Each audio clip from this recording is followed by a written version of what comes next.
तमाम तारीफ़ें उस क्रिएटर के लिए जिसने इस यूनिवर्स को एक मकसद के तहत पैदा किया है। रिस्पेक्टेड जनाब जावेद अख्तर साहब, मिस्टर सौरभ द्विवेदी और respected audience, thank you all for being here today.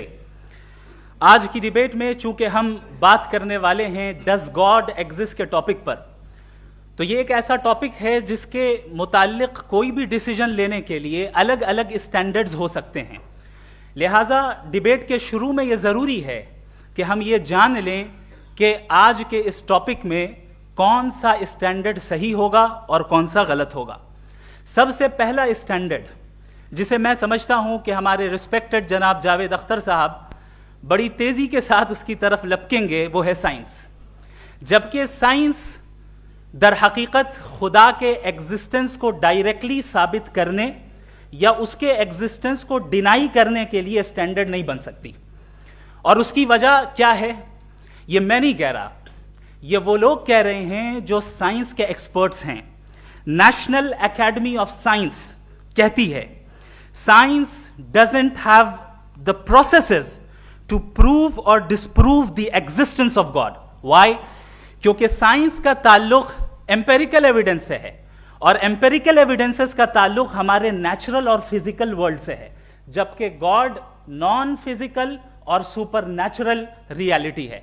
लिहाजा नॉन फिजिकल रियलिटी को आप उस टूल के साथ नहीं चेक कर सकते जिसका काम फिजिकल रियलिटी को तलाश करना है। लिहाजा आज इस डिबेट में गॉड की एग्जिस्टेंस को साबित करने या उसे डिनाई करने में साइंटिफिक एविडेंस को एक्सेप्ट नहीं किया जाएगा। दूसरा स्टैंडर्ड हो सकता है रेविलेशन, कि रेविलेशन के जरिए हम यह साबित करें कि गॉड एग्जिस्ट करता है या नहीं। लेकिन यह स्टैंडर्ड भी आज इररेलेवेंट है। क्यों?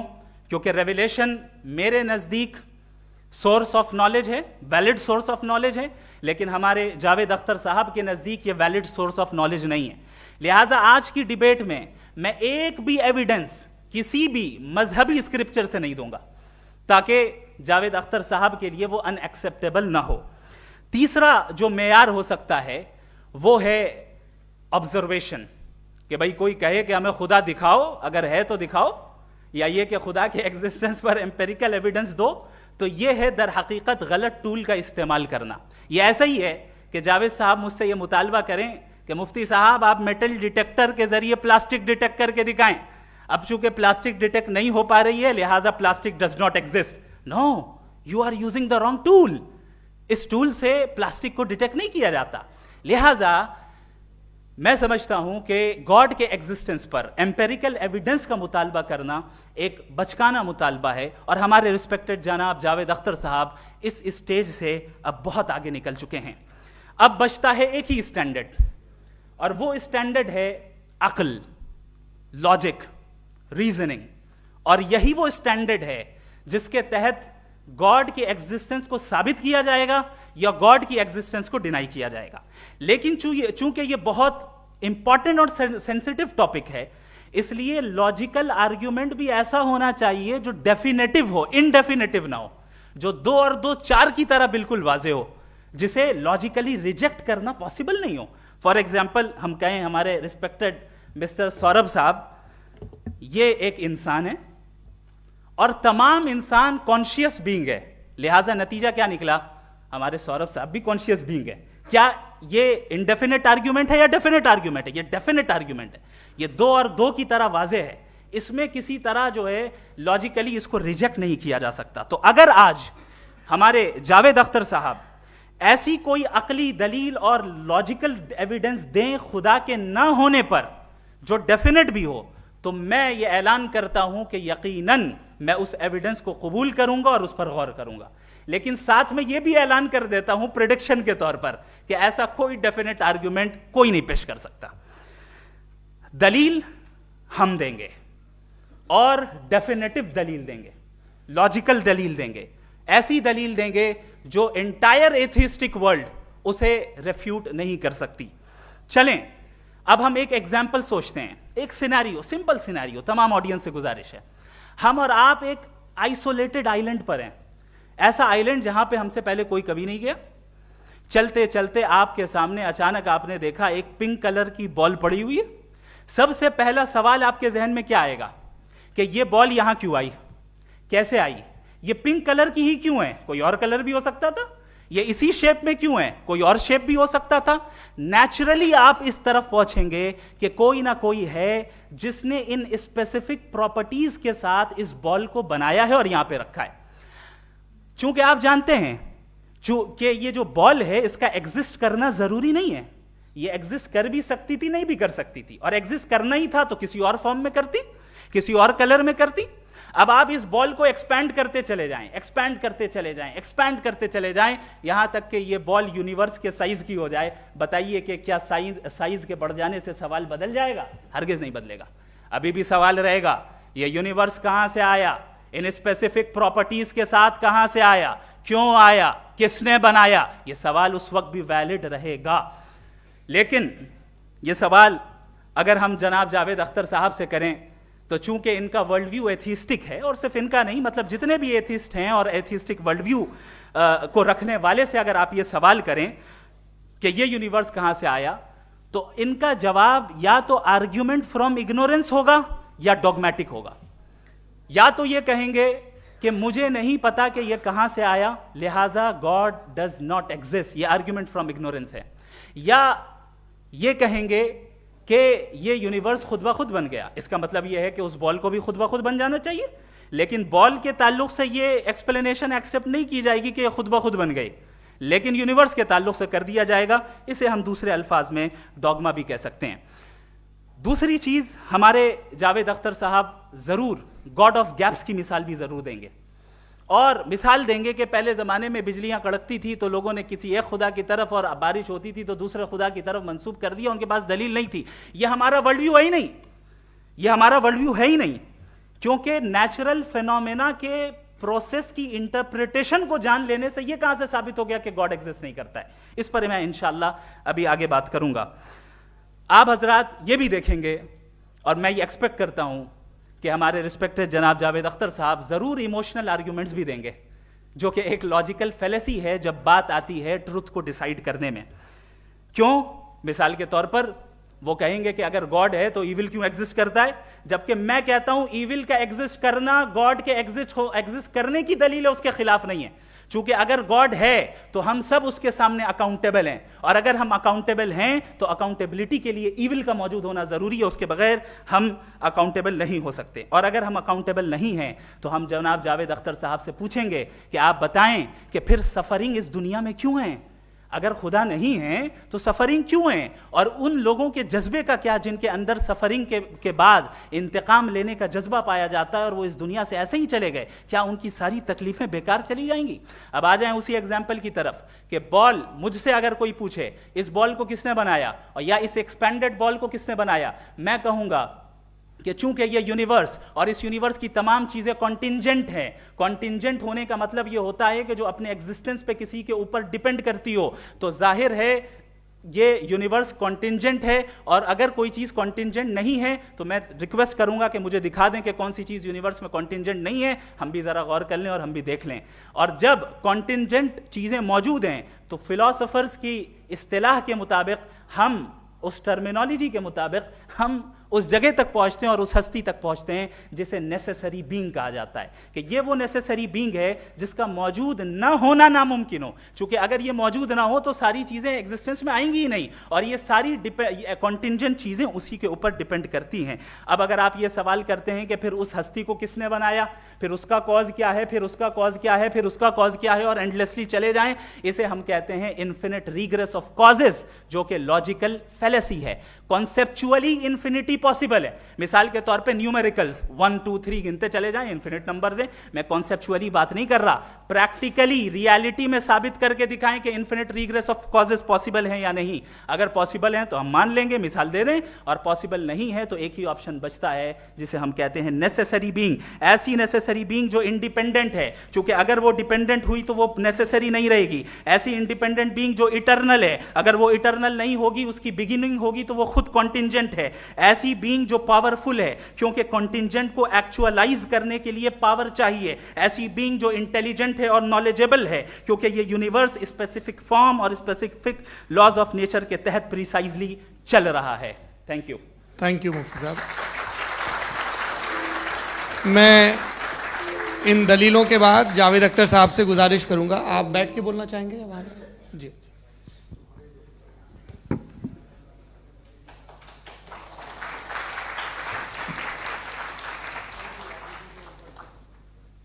पहले तो मैं मुफ्ती साहब को एक अच्छी खबर देना चाहूँगा कि मेरी नॉलेज साइंस के बारे में बड़ी मामूली है, तो आप फिक्र ना करें उसकी, लेकिन कुछ कॉमन सेंस है मुझ में। देखिए, ये खुदा का तस्वुर कोई नया तस्वुर नहीं है, ये सदियों से रहा है। ये कुछ रिलीजन 3000 साल पुराने होंगे, 4000 साल पुराने होंगे, लेकिन इंसान कोई 10,000 12,000 साल से एग्जिस्ट करता है होमोसेपियन की शक्ल में, और हमेशा कुछ ना कुछ मज़हब रहे। ये मज़हब जाहिलों के नहीं थे, ये मज़हब एक ऐसी ग्रीक सोसाइटी के थे जहाँ बड़े बड़े फिलोसफर्स पैदा हुए। ये मज़हब इजिप्शियंस के थे जिन्होंने पिरामिड्स बनाए थे। ये रोमन्स के थे कि जिनका आर्किटेक्चर और सेनेट यानी पहली बुनियाद डेमोक्रेसी की लिमिटेड थी, मगर डेमोक्रेसी थी, ये उन लोगों ने किए थे। तो इनका जो जुपिटर था, रा था, ज़्यूस था, उन्हें उस पर इतना ही एतमाद था जितना आज किसी मजहबी आदमी को अपने खुदा पे होगा। क्रिश्चियनिटी आने से पहले यूरोप में एक मज़हब था, जर्मेनिक रिलीजन।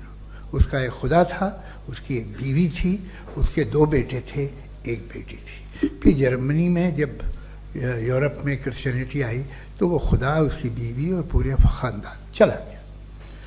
तो हमने, अगर हम हिस्ट्री देखें तो खुदा जो हैं वो ज़्यादातर फ़नी हैं, वो हमेशा रहे नहीं।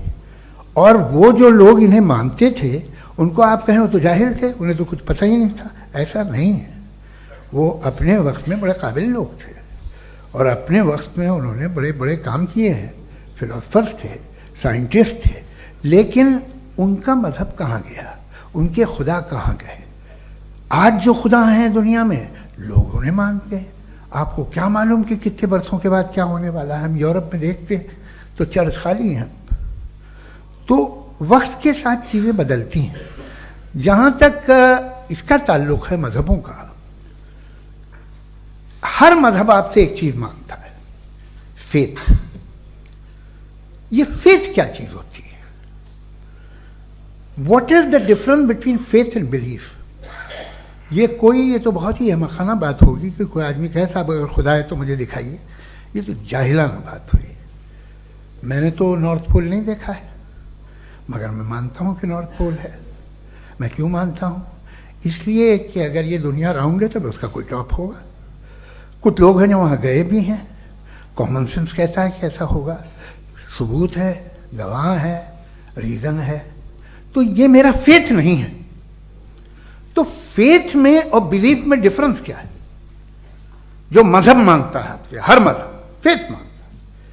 फेथ का मतलब ये है कि ना कोई गवाह हो, ना कोई सबूत हो, ना कोई रैशनल हो, ना कोई लॉजिक हो, ना कोई प्रूफ हो, मगर तुम एक बात को मानो। ये है फेथ। वरना बिलीफ होता।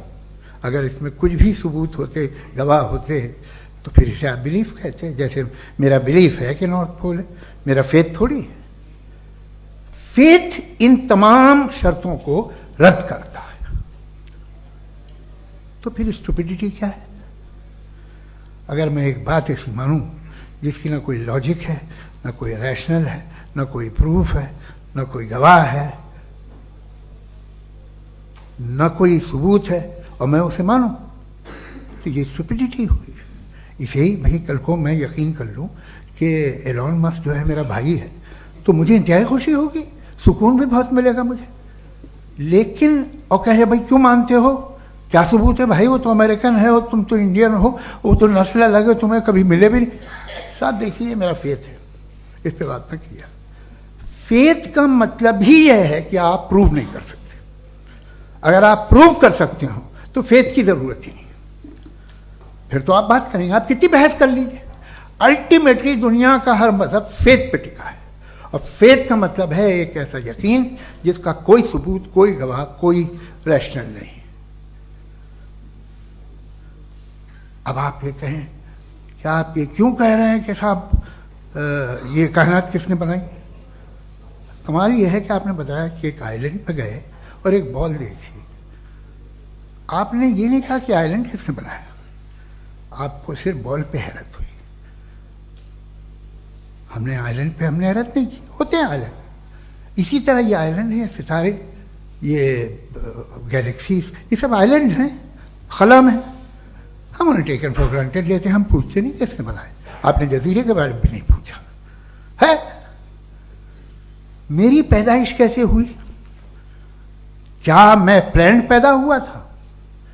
आई was plan to be born, या एक लकी स्पर्म था जो किसी एक से चिपक गया? मेरी पैदाइश रैंडम। और इंसाफ जिसे आप कहते हैं, इंसाफ का तो नेचर से कोई वास्ता ही नहीं। जो आप कहते हैं कि एक दिन इंसाफ मिलेगा, इंसाफ is a human concept, nature में कोई इंसाफ नहीं।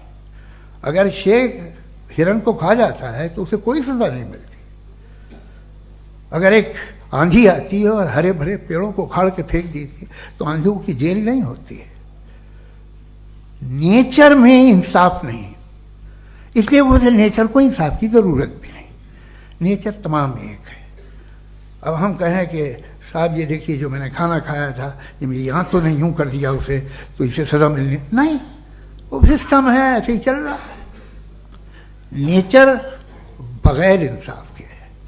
इंसाफ इज अ ह्यूमन कॉन्सेप्ट। तो जो आपसे कहता है कि मैं तुम्हें इंसाफ दूंगा, वो इंसानी जहन की पैदावार है। ये नेचुरल है ही नहीं, ये आसमानी है ही नहीं। नेचर का तसव्वुर, इंसाफ का तसव्वुर। भाई आप साथ मिलते हैं, अब आप लेफ्ट हैंड ड्राइव कर लें, ये क्या है? तमाम सच, तमाम नेकी, तमाम शराफत लेफ्ट हैंड ड्राइव है।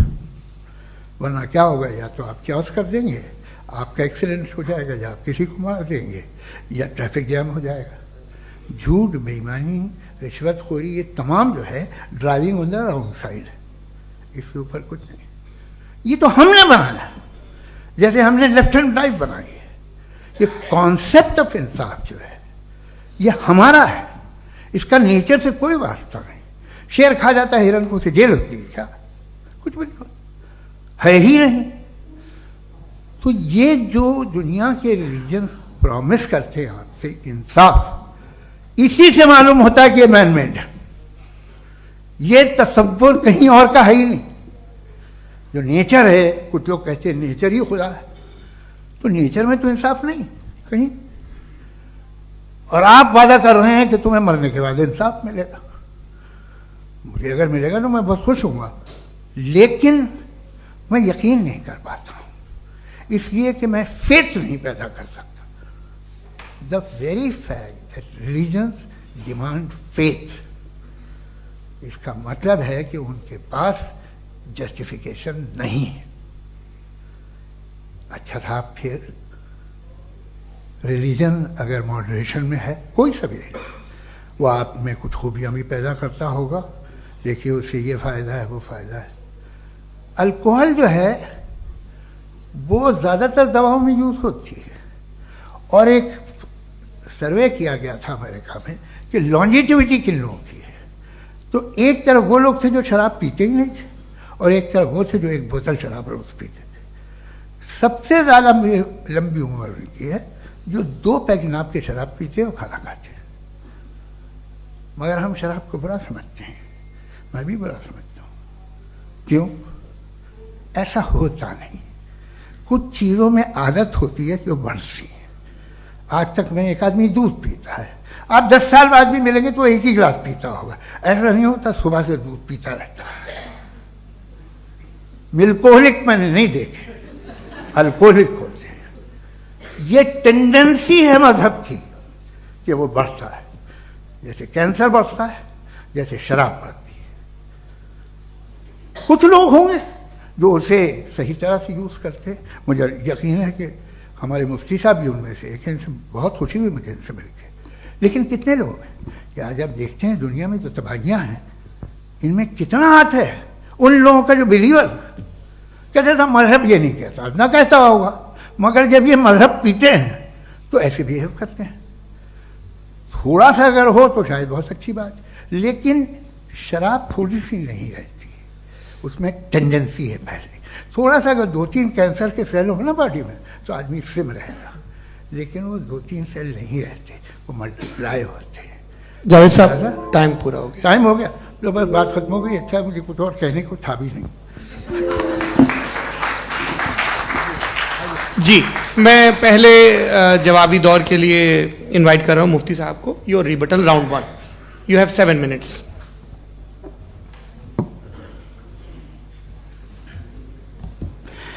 Thank you very much Javed साहब, आपकी बात को सुनकर बड़े महजूज हुए हम लोग। महजूज, do you understand? We enjoyed. Okay, अब थोड़ा सा लॉजिकली उसको हम लोग देखते हैं। दरअसल हम लोगों ने कल गुजारिश की थी मुफ्ती साहब से भी, जावेद साहब से भी, कि हिंदुस्तानी ज़बान आम फहम सबको समझ में आ जाए और जहां कहीं आप मुश्किल शब्द इस्तेमाल करें वहां बताते भी चलें। Thank you. तो सबसे पहले हमारे रिस्पेक्टेड जावेद साहब ने हवाला दिया कि खुदा फानी है। कितने मजहब आगे चले गए, किसी ने जुपिटर को खुदा माना, किसी ने किसी को माना। मैं कहता हूं जिसने कॉन्टिंजेंट चीज को खुदा माना, गलत माना, वो खुदा ही नहीं, वो खुदा ही नहीं है। हम तो नेसेसरी बीइंग को साबित करने बैठे हैं, वो नेसेसरी कॉज जो इटरनल है, जो अबदी भी है और अजली भी है। हम किसी और को साबित करने नहीं बैठे। दूसरी चीज उन्होंने कहा कि फेथ एंड बिलीफ, ये एक ऐसी डेफिनेशन है फेथ की जो इन्होंने पहली मर्तबा पेश की है, या माफ कीजिएगा इन्होंने पहली मर्तबा पेश नहीं की है, रिचर्ड डॉकिंस ने पहली मर्तबा पेश की है। मुझे मालूम है ये सोर्स कहां से है। एपिस्टेमोलॉजिकली फेथ और बिलीफ का फर्क आप इस तरह नहीं कर सकते सर। फेथ सही भी होता है, गलत भी होता है, बिलीफ सही भी होता है, गलत भी होता है। जो लॉजिक, रीजन और एविडेंस से बैक्ड होगा वो फेथ सही होगा। और आप जिस फेथ की बात कर रहे हैं कि इलॉजिकल है और उसके पीछे नहीं है, तो we are on the same page. हम नहीं मानते उस फेथ को, जो फेथ ऐसा हो जिसके पीछे कोई लॉजिक ना हो, एविडेंस ना हो, हम नहीं मानते। हम तो उस फेथ के कायल हैं जिसके पीछे लॉजिक हो और एविडेंस हो। तो बिलीफ सही भी होता है, गलत भी होता है, फेथ भी सही होता है और गलत भी होता है। तो आज फेथ और बिलीफ के डिफरेंस पे बात नहीं हो रही है। आज आप चाहे फेथ एक्सेप्ट कर लें या बिलीफ एक्सेप्ट कर लें, आज ये बात होगी कि ट्रूथ क्या है, चाहे ट्रू बिलीफ सही है या ट्रू फेथ सही है, और फॉल्स फेथ क्या है और फॉल्स बिलीफ क्या है, बात इस पे हो रही। दूसरी चीज इन्होंने पूछा स्टुपिडिटी फिर क्या है। अगर फेथ रिलीजन स्टुपिडिटी नहीं है तो और क्या है? चूंकि फेथ का मुतालबा करते हैं तो स्टुपिडिटी क्या है? मैं कहता हूं स्टुपिडिटी एथिज्म है। उसकी वजह यह है कि आप एक सड़क पे जा रहे हो और आप किसी गार्डन में जाएं और देखें वहां लिखा है फूलों के साथ I love Javed Akhtar, and I really do, I love you sir. So जब आप वहां पर पहुंचे तो वहां पहुंचकर अब ये बताएं, क्या आप ये कहेंगे वाह व्हाट अ नेचुरल सिलेक्शन? ये क्या नेचुरल सिलेक्शन है? नहीं, ये प्रिसाइजली डिजाइंड है, इसके पीछे डिजाइनर है। लिहाजा अगर कोई एक ऐसी कॉमन सेंस की बात को कबूल नहीं कर रहा है कि यूनिवर्स जो इतने प्रिसाइजली काम कर रहा है, हम कह दें कि खुद ब खुद बन गई, मैं समझता हूं इससे बड़ी स्टुपिडिटी और कुछ नहीं है। ये इरैशनल चीज है। फिर हमारे सर ने कहा कि आपने बॉल पे फोकस किया, आइलैंड पे फोकस नहीं किया। अरे आइलैंड को किसने बनाया यही समझाने के लिए तो बॉल की मिसाल दे रहा हूं। और बॉल भी कॉन्टिंजेंट है, आइलैंड भी कॉन्टिंजेंट है, दोनों नेसेसरी बीइंग का मुतालबा करते हैं। आगे इन्होंने कहा कि नेचर में कोई इंसाफ नहीं है। हम डिसाइड करते हैं कि मोरालिटी क्या होती है, इंसाफ क्या होता है। हम डिसाइड करते हैं, जैसे ड्राइविंग सीट में ट्रैफिक वाला, ये तो किसी खुदा ने नहीं कहा, ये है, इसे कहते हैं फॉल्स इक्विवेलेंस। ये एक लॉजिकल फेलेसी है। आपने जो है मिसाल दी ड्राइविंग की और ट्रैफिक की, ये सब्जेक्टिव मोरालिटी है। आप सब्जेक्टिव मोरालिटी को मिसाल बनाकर ऑब्जेक्टिव मोरालिटी के ऊपर नहीं थोप सकते। इंसाफ की ऑब्जेक्टिव मोरालिटी। अगर आप ये कहते हैं कि नेचर में इंसाफ नहीं है, तो इंसाफ का न होना ये नेचुरल हुआ, तो फिर नेचर को नेचर रहने दे, क्यों हम इतना स्ट्राइव कर रहे हैं दुनिया में इंसाफ लाने के लिए? ये तो इलॉजिकल बात है, इरैशनल बात है। इसलिए बहुत सी चीजें ऐसी हैं जो ऑब्जेक्टिवली जो है इविल या गुड हैं, और बहुत सी चीजें ऐसी हैं जो सब्जेक्टिवली हैं। सब्जेक्टिवली जो मोरल होता है या इमोरल होता है, उसको हम सोशल कंसेंसस से या पर्सनल प्रेफरेंस से डिसाइड करते हैं। लेकिन जो ऑब्जेक्टिव मोरालिटी है, जिसमें इंसाफ आया, जो इन्होंने बार बार रिपीट किया, ये ऑब्जेक्टिव है, सब्जेक्टिव नहीं है। अगर आप कहते हैं ये सब्जेक्टिव है, तो मेरा सवाल आपसे ये है, क्या सोशल कंसेंसस के जरिए अगर जुल्म को सही करार दे दिया जाएगा तो आप जुल्म को जस्टिफाई करेंगे? दूसरी चीज, इन्होंने ये कहा कि 2 पैक शराब पी लें तो वो उतने पे नहीं रहता, बढ़ जाता है। यही मामला मजहब के साथ है, 2 पैक आप पी लें बढ़ेगा। तो ये एक ऐसी मिसाल है, इसको कहीं भी फिट कर लें कि आप एथिज्म पे जब फिट करें, जब आप 2 पैक एथिज्म का लेंगे ना, तो वो बढ़ बढ़ के नॉर्थ कोरिया बनेगा। Thank you.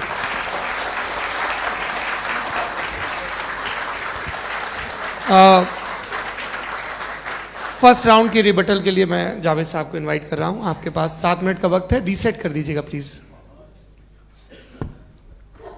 मुझे इस बात की खुशी है कि मुफ्ती साहब ने भी मान लिया कि नेचर में कोई इंसाफ नहीं है। तो कोई भी चीज़ जो इंसान ने नहीं बनाई है उसमें इंसाफ नहीं होता है। एक बात मैं आपसे अर्ज़ करूँ, ज़रा पता लगा लीजिएगा, ये जो आप बाग में जाते हैं बेहद खूबसूरत फूल देखते हैं ना, इनमें से कोई नेचुरल नहीं है। ये सारे फूल क्रॉस करके बनाए गए हैं। जो जंगल में फूल होते हैं नहायत मामूली होते हैं, ये फूल इंसानों ने बनाए हैं। जो आप बाग में देख के वाह वाह कहते हैं, ये इंसानों के बनाए हुए हैं। डिफरेंट फूलों को क्रॉस करके, डेवलप करके, फिर क्रॉस करके इस तरह से बनाए गए। नेचुरल फ्लावर नहीं। किसी जंगल वीरान में जाके आप गुलाब के फूल नहीं देखेंगे। ये सब बनाए हुए इंसान ने, बहुत से काम इंसान ने किए हैं। बाकी है कि आपने मेरी एक बात का जवाब नहीं दिया, जिससे मुझे शिकायत है कि फेथ क्या है और आप फेथ मांगते क्यों हैं मुझसे? आप तो लॉजिकल हैं, आपके पास तो सारे रैशनल्स हैं, आपके पास सारे सबूत हैं, तो आपको फेथ की डिमांड क्यों करते हैं कि भाई तुम सरेंडर कर दो और सवाल मत करो? कोई मजहब सारे सवाल करने की इजाजत नहीं देता है और मना करता है कि ज़्यादा सवाल ना करो, बह जाओगे तुम। आप क्यों रोकते हैं? हकीकत यह है कि इंसानी तारीख क्या है। इंसानी तारीख ये है कि दुनिया में 2 तरह के लोग हुए हैं। एक वो जिन्होंने अपनी लाइल्मी की परस्तिश की है, दूसरे वो जिन्होंने अपनी इग्नोरेंस या लाइल्मी से झगड़ा किया है और मालूम किया है कि क्या है। ये जो आप कह रहे हैं, आज आप हैरान हैं कि भाई ये यूनिवर्स कैसे बनी। लोग हैरान थे कि सूरज डूबता है तो इधर से कैसे निकलता है। और आप एक कदम जाके हमेशा का मानने को तैयार है, एक कदम पीछे ही मान जाइए। भाई आप इसके बाद जाते हो, कहते सवाल ना करना कि ये कहाँ से आया, ये पावर तो हमेशा से हमेशा रहेगी। तो आप यूनिवर्स के बारे में मानने में क्या तकलीफ है? एक कदम पहले रुक जाइए। ये हमेशा से थी या नहीं थी, हमें मालूम नहीं है। और ये कहना कि हमें मालूम नहीं है, कमाल ये है कि दुनिया के सारे मजहब सब जानते हैं ये दुनिया कैसे बनी थी, कैसे मिटेगी, मरने के बाद क्या होगा, इनको सब इल्म है। इनको किसी को डायनासोर होते थे पहले ये नहीं पता था, किसी को नहीं पता। किसी भी दुनिया की मजहबी किताब में डायनासोर का जिक्र नहीं है। लेकिन बाकी सब बातें, how to make universe in 4 easy lessons and बाकी सब पता है। जिसको सब पता है वो गड़बड़ है। हम में ये इंकिसार, ये ह्यूमिलिटी होनी चाहिए कि हम ये कहें कि हमें ये बहुत सारी बातें नहीं मालूम, लेकिन हम उनकी परस्तिश न करना, अपनी लाइल्मी को की परस्तिश न करें, हम उसे पता लगाने की कोशिश करें। जिस दुनिया में आप बैठे हैं सर, ये हॉल जो है, ये इलेक्ट्रिसिटी जो है, ये माइक जो है, जिस हवाई जहाज से आप आए थे, वो जिस कार से आप यहाँ आए हैं, ये सब उन लोगों की बनाई हुई है जिन्होंने सवाल किए थे। ये दुनिया जिसमें आप आज आराम से हैं, ये उन लोगों की बनाई है कि जिन्होंने सवाल किए थे। और हर स्टेज पे इन सवालों को मकरूह कहा गया था, गलत कहा गया था। आप जरा तारीख पढ़िए, एक बड़ी दिलचस्प किताब है बर्ट्रैंड रसेल की, जिसमें उसने रिलीजन एंड साइंस कि कब से रिलीजन जो है साइंस के अगेंस्ट है। और हद तो यह है कि भाप के इंजन के खिलाफ थे, स्टीम इंजन के भी खिलाफ थे, और फतवे हुए उन पर, वेटिकन ने दिए। तो ये हमेशा, अभी जैसे ही ये राइट फिंगर आते हैं अमेरिका में पावर में, तो वो जो अपना ये क्या बोलते हैं उसे, सीड क्या बोलते हैं, सीड क्या जो, हाँ नहीं सीड जो होते हैं जिस पे जी नहीं भाई, वो जो ह्यूमन बॉडी के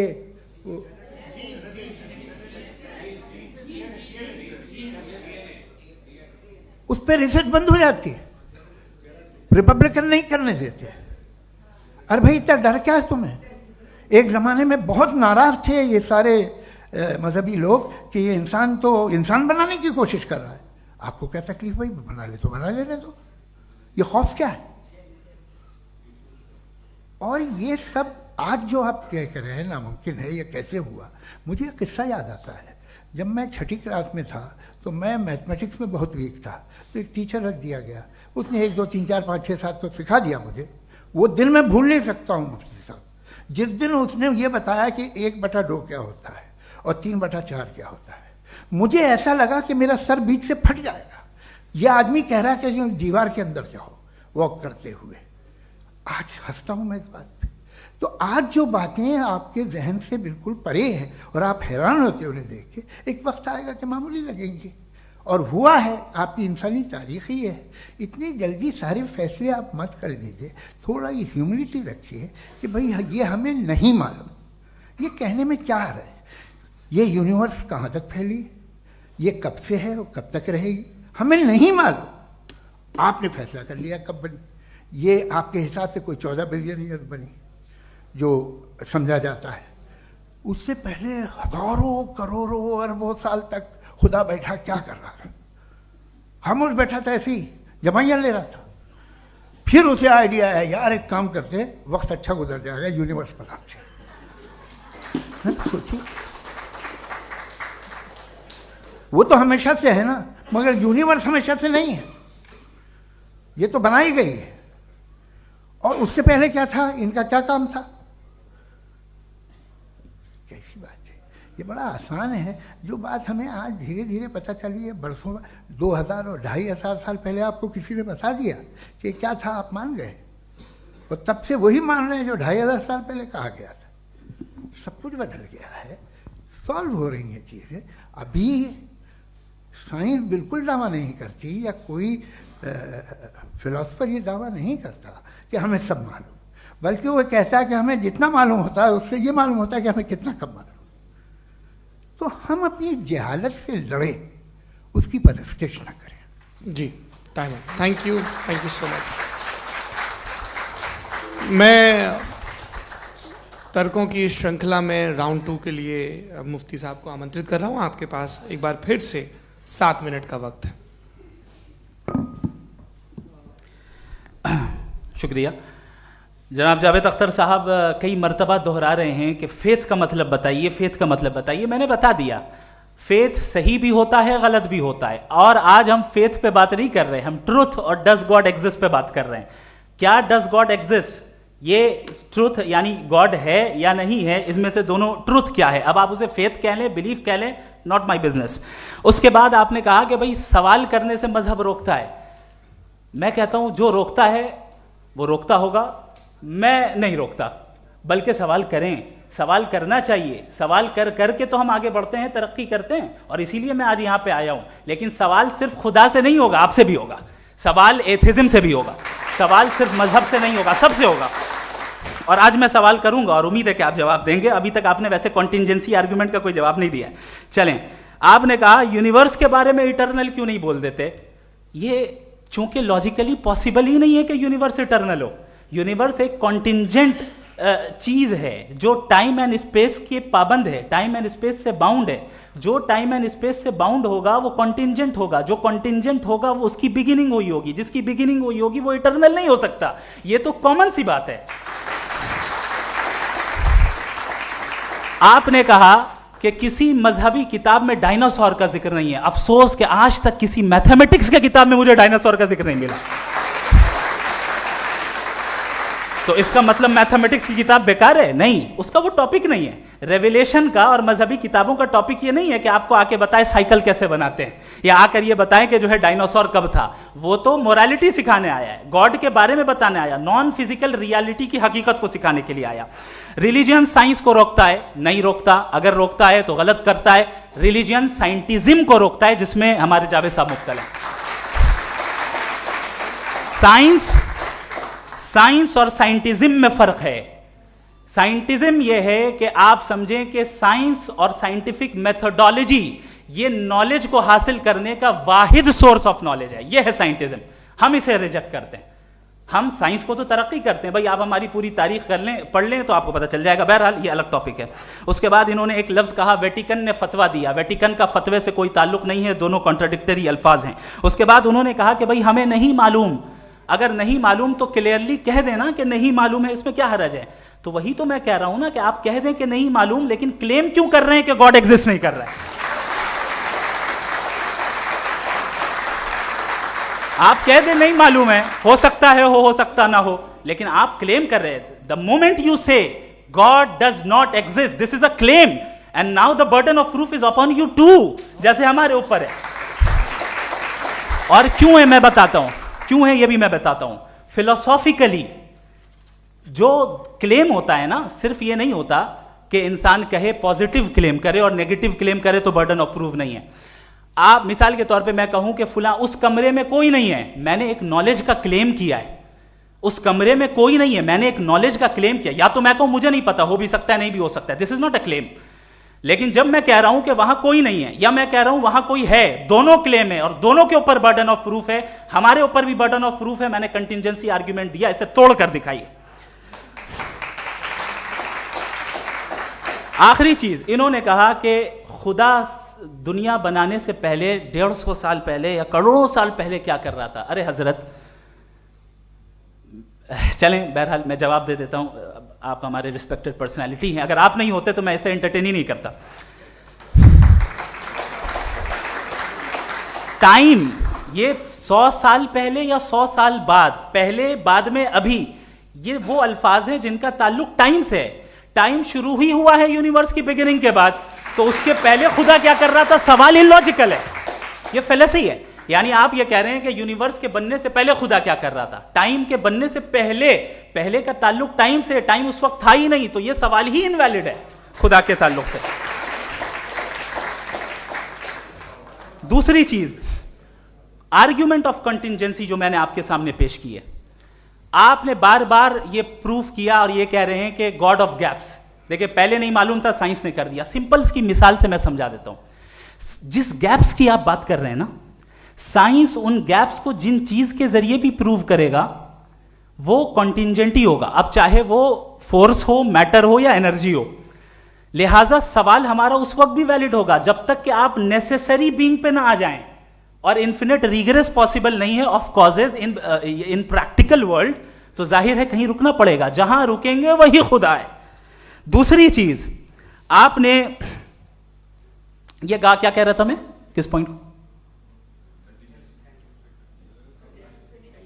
What? Oh no, after that, just now. हाँ, जहां रुकेंगे वही खुदा है। बहरहाल, तो टाइम का जिक्र हो गया, गॉड ऑफ गैप, सॉरी, या इसकी एक मिसाल आप ले लें। एक कार है, एक साहब ने देखा कि भाई कार जो है उसके व्हील्स कितने अच्छे लगे हुए हैं, सही जगह पे। स्टीयरिंग जो है कितने अच्छे जगह पे लगी हुई है, और सीट्स कितने वेल डिजाइंड है, कितनी प्रिसाइजली ये कार काम कर रही है। तो जरूर कोई ना कोई इसे क्रिएट किया है, किसी ने क्रिएट किया है। अब जावेद साहब आए और कहे, अरे जनाब बोनेट खोलिए, इसमें इंजन है, इंजन इस कार को चला रहा है, hence prove no one has created the car. This is illogical, this is irrational. आपने इंजन के जरिए उस गैप को तो साबित किया, लेकिन क्या उससे कार की जो क्रिएशन है और उसका जो क्रिएटर है ये इम्पॉसिबल हो जाए? ऐसा पॉसिबल है? उसका सवाल खत्म हो जाए? ऐसा पॉसिबल है? नहीं। आपने गैप्स को फिल करके, कॉन्टिंजेंट चीजों से गैप्स को फिल करके हमारे ऑब्जर्वेशन को और ब्रॉड कर दिया। अब हमें और पता चल गया कि ये जो कार है इसका सिस्टम कितना ज्यादा कॉम्प्लेक्स है। पहले कम समझते थे, अब कॉम्प्लेक्सिटी और ज्यादा वाजे हो गई। अब हमें समझ में आ रहा है कि हमारी सर्टेनिटी और बढ़ गई कि जरूर इस कार को किसी ना किसी ने बनाया। यही मामला यूनिवर्स का है। साइंस हमेशा फिजिकल वर्ल्ड की चीजों को ही फिल करती जाएगी और फिजिकल चीजों से ही करती जाएगी, चूंकि एम्पेरिकल एविडेंस का ताल्लुक फिजिकल वर्ल्ड से है। आप साइंस के जरिए मेटाफिजिकल रियलिटी को कभी साबित नहीं कर सकते। ये रॉन्ग टूल का इस्तेमाल करना है। ये वही काम है कि आप मेटल डिटेक्टर से प्लास्टिक डिटेक्टर करने चलें, जो कि जाहिर है सही नहीं है। Thank you.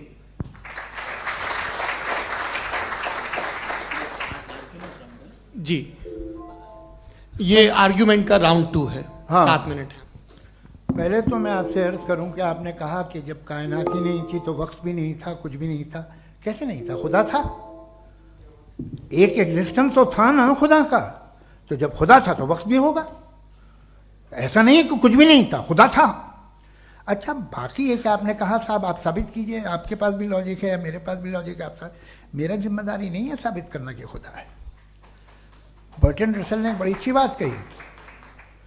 बर्टन रसल ने बड़ी अच्छी बात कही। मैं आपसे अगर ये दावा करूं कि एक चाय की केतली मरीख के चारों तरफ घूम रही है, मार्स के चारों तरफ, तो ये आपका काम नहीं है कि आप साबित करें कि कोई चाय की केतली नहीं है। ये मेरा काम है, मैंने दावा किया है। ये दावा तो मजहबी लोग करते हैं कि खुदा है। मैं क्यों साबित करूं कि नहीं है? जब तक आप मुझे कन्विंस नहीं कर देंगे मैं नहीं मानूंगा।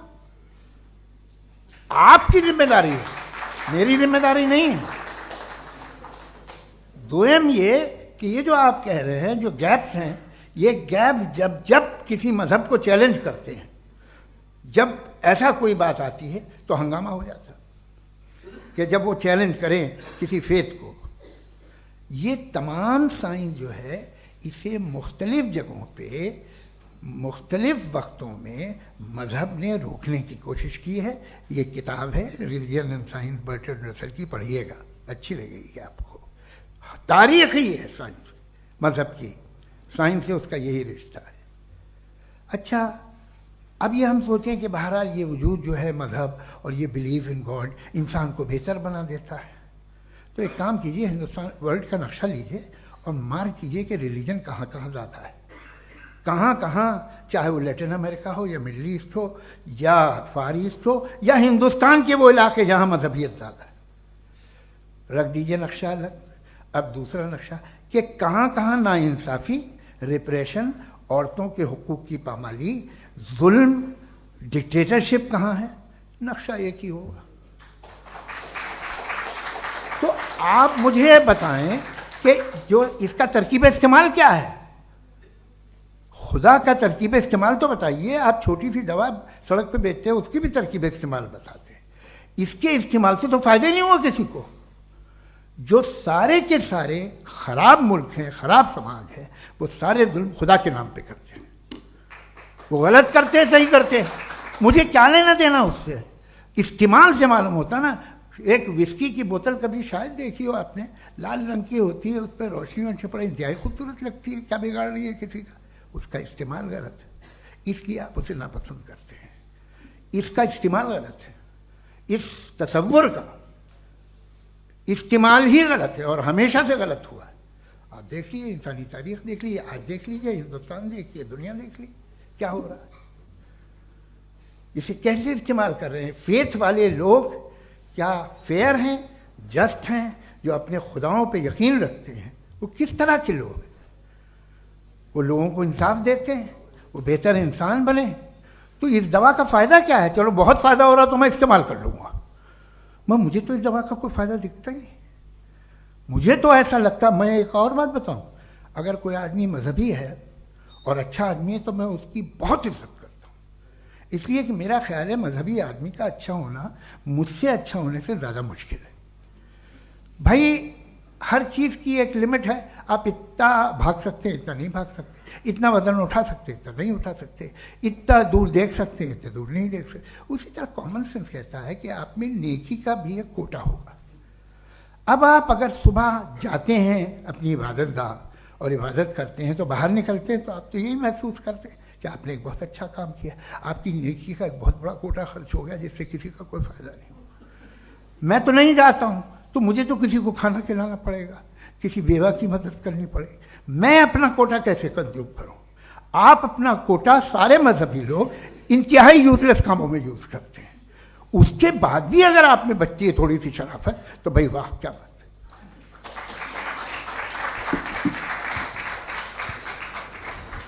एक तो मुझे ये बात बहुत अच्छी लग रही है कि दोनों ही विद्वान समय को मानते हैं और बहुत समय से अपनी दलीलें और बाज दफा समय से पहले अपनी तकरीरें पूरी करके अपनी अपनी कुर्सी पर बैठ रहे हैं।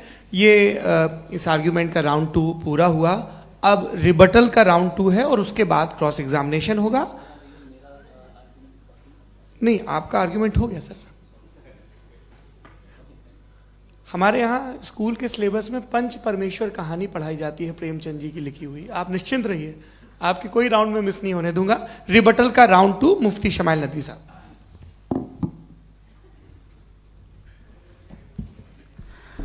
असल में जो हकीकी प्रॉब्लम है, असल प्रॉब्लम है, वो ये है कि जावेद साहब के पास कॉन्सेप्ट ऑफ गॉड क्लियर नहीं है। इन्होंने कहा कि कायनात से पहले खुदा तो था, तब भी तो टाइम होगा। ये टाइम कायनात का हिस्सा है। हम खुदा, उस खुदा को मानते हैं, नेसेसरी बीइंग का टाइमलेस होना जरूरी है, चूंकि वो टाइम का क्रिएटर है। जब उसने टाइम को क्रिएट किया तो वो खुद टाइम पे कैसे होगा? उसने जब स्पेस को क्रिएट किया तो खुद स्पेस में कैसे होगा? अगर वो टाइम एंड स्पेस को पहले से ही उसका पाबंद है तो फिर किस चीज को उसने क्रिएट किया? लिहाजा ये सवाल गलत है कि खुदा था तो टाइम होगा। बिल्कुल नहीं, टाइम के पाबंद हम हैं, खुदा नहीं है। हम फिजिकल वर्ल्ड से ताल्लुक रखते हैं, वो मेटाफिजिकल रियलिटी है। दूसरी चीज इन्होंने मिसाल दी कि चाय की केतली हवा में घूम रही होगी, और पता नहीं शायद वो बर्टन रसल का उन्होंने हवाला दिया। बहरहाल यही प्रॉब्लम है। प्रॉब्लम यही है कि हम चीजों के दरमियान डिफरेंशिएट नहीं कर पाते। ये जो आपने मिसाल दी ये इमेजिनेशन है, और मैं जो साबित कर रहा हूं वो लॉजिकल नेसेसिटी है। आप इमेजिन करने आए तो कुछ भी करें, जुपिटर में पिंक एलिफेंट होगा, यूनिकॉर्न होगा, करें, उससे कायनात पे क्या फर्क पड़ता है? उससे आप लॉजिकल नेसेसिटी साबित नहीं कर सकते। मैं तो उस प्राइम कॉज की बात कर रहा हूं, उस नेसेसरी बीइंग की बात कर रहा हूं जिसके बगैर इस कायनात का एग्जिस्टेंस मुमकिन नहीं है। दूसरी चीज, मजहब को साइंस चैलेंज करती है वगैरह वगैरह, ये हमारा टॉपिक ही नहीं है। मैं इस पे बात करूंगा तो फिर मेरा वक्त चला जाएगा। मजहब के ऊपर चूंकि हमारी डिस्कशन नहीं है, साइंस को मजहब और बिलखुसूस मैं और हमारा वर्ल्ड व्यू कम अज कम साइंस को पीछे नहीं करता है, साइंटिज्म की मजम्मत करता है। इसकी वजाहत मैंने पहले कर दी। दूसरी चीज इन्होंने कहा वर्ल्ड का नक्शा लीजिए, वर्ल्ड मैप लीजिए, 2 अलग अलग जगह की। हजरत, मैंने ये होमवर्क किया था और मैंने मिडिल ईस्ट का एक नक्शा लिया और यूरोप का एक नक्शा लिया। ये मजहबी इलाका और ये लिबरल और एथीस्ट इलाका।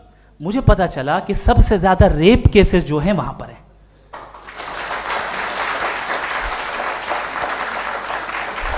मुझे ये पता चला यूएन की रिपोर्ट के मुताबिक, मैं ये अपने घर से नहीं लेके आ रहा, कि जो वर्किंग वुमेन है यूरोपियन कंट्रीज में, उसमें 81% वुमेन सेक्सुअल हैरेसमेंट का वर्क में शुमार हो रही है। ये मिडिल ईस्ट में नहीं हो रहा है, वो मजहबी लोग हैं इसलिए नहीं हो रहा है।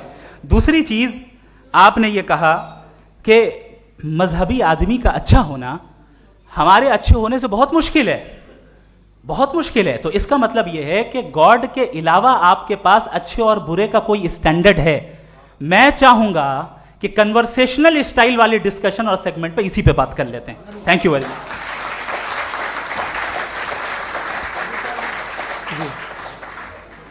ये रिबटल का राउंड 2 है। आपके पास 5 मिनट का वक्त है और इसके बाद क्रॉस एग्जामिनेशन शुरू करेंगे। आप चाहें तो जो इन्होंने सवाल पूछे उनके जवाब आप रिबटल में भी दे सकते हैं। जी जी, देखिए, पहले तो ये बात कि ये मिसाल गलत है। इन्होंने पहले ही हमको डिसार्म कर दिया। कह लिया अकल से मामला सॉल्व नहीं हो सकता, लॉजिक से आप पहुंच नहीं सकते। ये एक मेटाफिजिकल चीज़ है। मेटाफिजिकल अजीब सा लफ्ज़ है, ठीक से किसी को माने नहीं मालूम इसके, तो ऐसा लगता है कुछ बड़ी चीज़ है। अरे भाई, क्या होता है मेटाफिजिकल, बताओ, खड़ी हो। ये एक लफ्ज़ है जो कहीं भी इस्तेमाल हो जाता है। जब आप एक बात कर रहे हैं और आप मुझसे बहस कर रहे हैं तो मुझे मेटाफिजिकल मत बताइए, आप लॉजिकली मुझे प्रूफ किए। और अगर लॉजिकली आप नहीं बात करते साहब ये मेटाफिजिकल है, तो फिर हम आप बात क्या कर रहे हैं? मेरा आपका किस ज़बान में कॉन्वर्सेशन होगा? और ये कहना कि वक्त पहले नहीं था, तो फिर क्यों कहते हैं ये हमेशा से और हमेशा रहेगा? हमेशा वक्त है, तो आप कैसे कहते हैं वो हमेशा से है और हमेशा रहेगा? हमेशा का मतलब है कोई वक्त, अगर वक्त ही नहीं है तो हमेशा कैसे? बाहर वो रहेगा।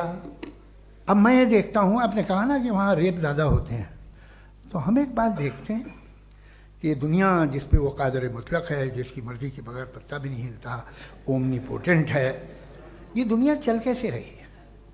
और इस दुनिया का हाल क्या है? 45,000 बच्चे जो 10 साल की उम्र से कम थे वो गाजा में मरे। भूख से काला हांडी में बच्चे मरते हैं और डिप्थेरिया से मरते हैं। डिप्थेरिया अजीब मर्ज है, गले में जाली बनना शुरू होती है, बच्चा नीला हो जाता है, गरीब का बच्चा, इसलिए कि उपास इलाज में। ये कादर मुतलक है जो चाहे कर दे, इससे आप दुआएं मांगते हैं हमारी ये काम कर दे वो कर दे, तो इसका मतलब डे टू डे लाइफ में वो इंटरफेयर करता है और ये देख रहा है वो। अगर वो वाकई भी है फॉर डिस्कशन सेक, तो मैं जब दुनिया देखता हूं तो मेरे दिल में उसके लिए कोई इज्जत नहीं पैदा होती। ये क्या कर रहे हो तुम पूरे ऑल पावरफुल हो, ओमनीपोटेंट हो, ओमनी प्रेजेंट हो, तुम तो वहां गाजा में रहे होगे ना, तुम हर जगह हो। तुम देख रहे थे कि बच्चे की कैसे धज्जियां उड़ रही, तुम देख रहे थे और तुम चाहते हो मैं तुम्हारी परस्तिश करूंगा, तुम हो भी। अरे यार, इसके अच्छे तो हमारे चीफ प्राइम मिनिस्टर हैं, कुछ तो ख्याल करते हैं। कमाल है, आप किसकी इबादत कर रहे हैं? अगर वो है भी, ये दुनिया नाइंसाफी से, जुल्म से, जबर से, तशद्दुद से भरी हुई। और आप ये मत कहिएगा कि वो देख रहा है और वो बताएगा एक दिन। अगर वो देख रहा है और इंटरफेयर नहीं करता तो आप दुआ क्यों मांगते?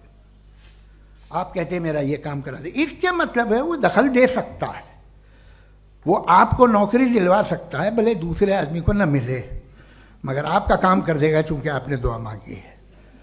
तो जब वो आपको नौकरी दिला सकता है, लड़की की शादी कर सकता है, बेटे को ग्रीन कार्ड दिलवा सकता है, तो कम से कम ये जो मर रहे हैं बच्चे, इनको रोक दे, कुछ तो करे। मुझे तो दुनिया में, इस दुनिया का कोई मालिक है, इसका ओमनीपोटेंट कोई रूलर है, और ये दुनिया ऐसी चल रही है। मैं तो चाहूंगा कि भाई ना हो, अगर हो तो बड़ी शर्मिंदगी की बात है। शुक्रिया।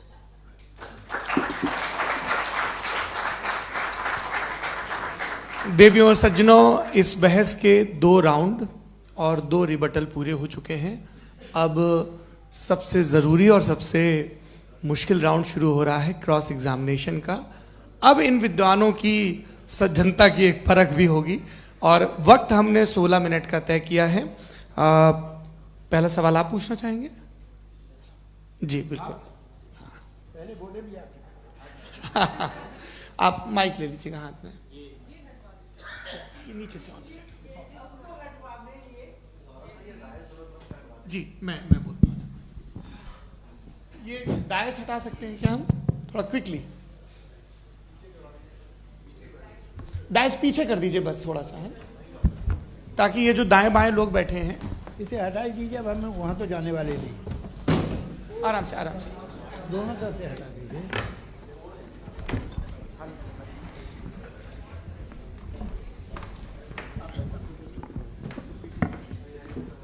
इस बीच आप लोग भी अपने अपने सवाल तैयार कर लें। ये ध्यान रखेंगे कि मैं यहाँ से सवाल लूँगा, आप लोगों को अपना हाथ ऊपर करना है, अपना नाम बताना है और अधिकतम 3 वाक्यों में अपना सवाल पूरा करना है। कई लोग सवाल की जगह भाषण देने लगते हैं, उससे आज बचना है। जी मुफ्ती साहब, पहला सवाल आपका, 16 मिनट हैं, हम दोनों लोगों के सवाल लेंगे। जी जी बहुत शुक्रिया। आपकी जो अभी बात हुई बहुत अहम थी, मैं इसको चाहूँगा कि आगे डिस्कस करूँ, लेकिन चूँकि अभी ये वो सेगमेंट है क्रॉस एग्जामिनेशन, तो सबसे पहला सवाल आपसे ये है कि जो मैं इतनी देर से कॉन्टिंजेंसी आर्ग्यूमेंट आपको बता रहा था, ये अकल से ही बता रहा था हजरत, आप ये बताएं कि आप इन्फिनिट रिग्रेस ऑफ कॉजेस को पॉसिबल मानते हैं या नेसेसरी बीइंग के एग्जिस्टेंस को सही समझते हैं? चूंकि 2 ही ऑप्शन हो सकता है, आप ये बताएं। देखिए, आपको मैं ईमानदारी से बात करूं, एक तो मैं कॉन्टिजेंसी वर्ड ठीक से समझता नहीं, और इस वक्त भी जो आपने अंग्रेज़ी के अल्फाज इस्तेमाल किए वो ज़रा थोड़े से मुझे डिफ़िकल्ट और कॉम्प्लिकेटेड लगे, तो आप ज़रा सिंपल ज़बान में सवाल कर सकते हैं? बिल्कुल कर सकता हूँ जी। यूनिवर्स की हर चीज कॉन्टिंजेंट होने का मतलब यह है कि वो अपने एग्जिस्टेंस में किसी के ऊपर डिपेंडेड है।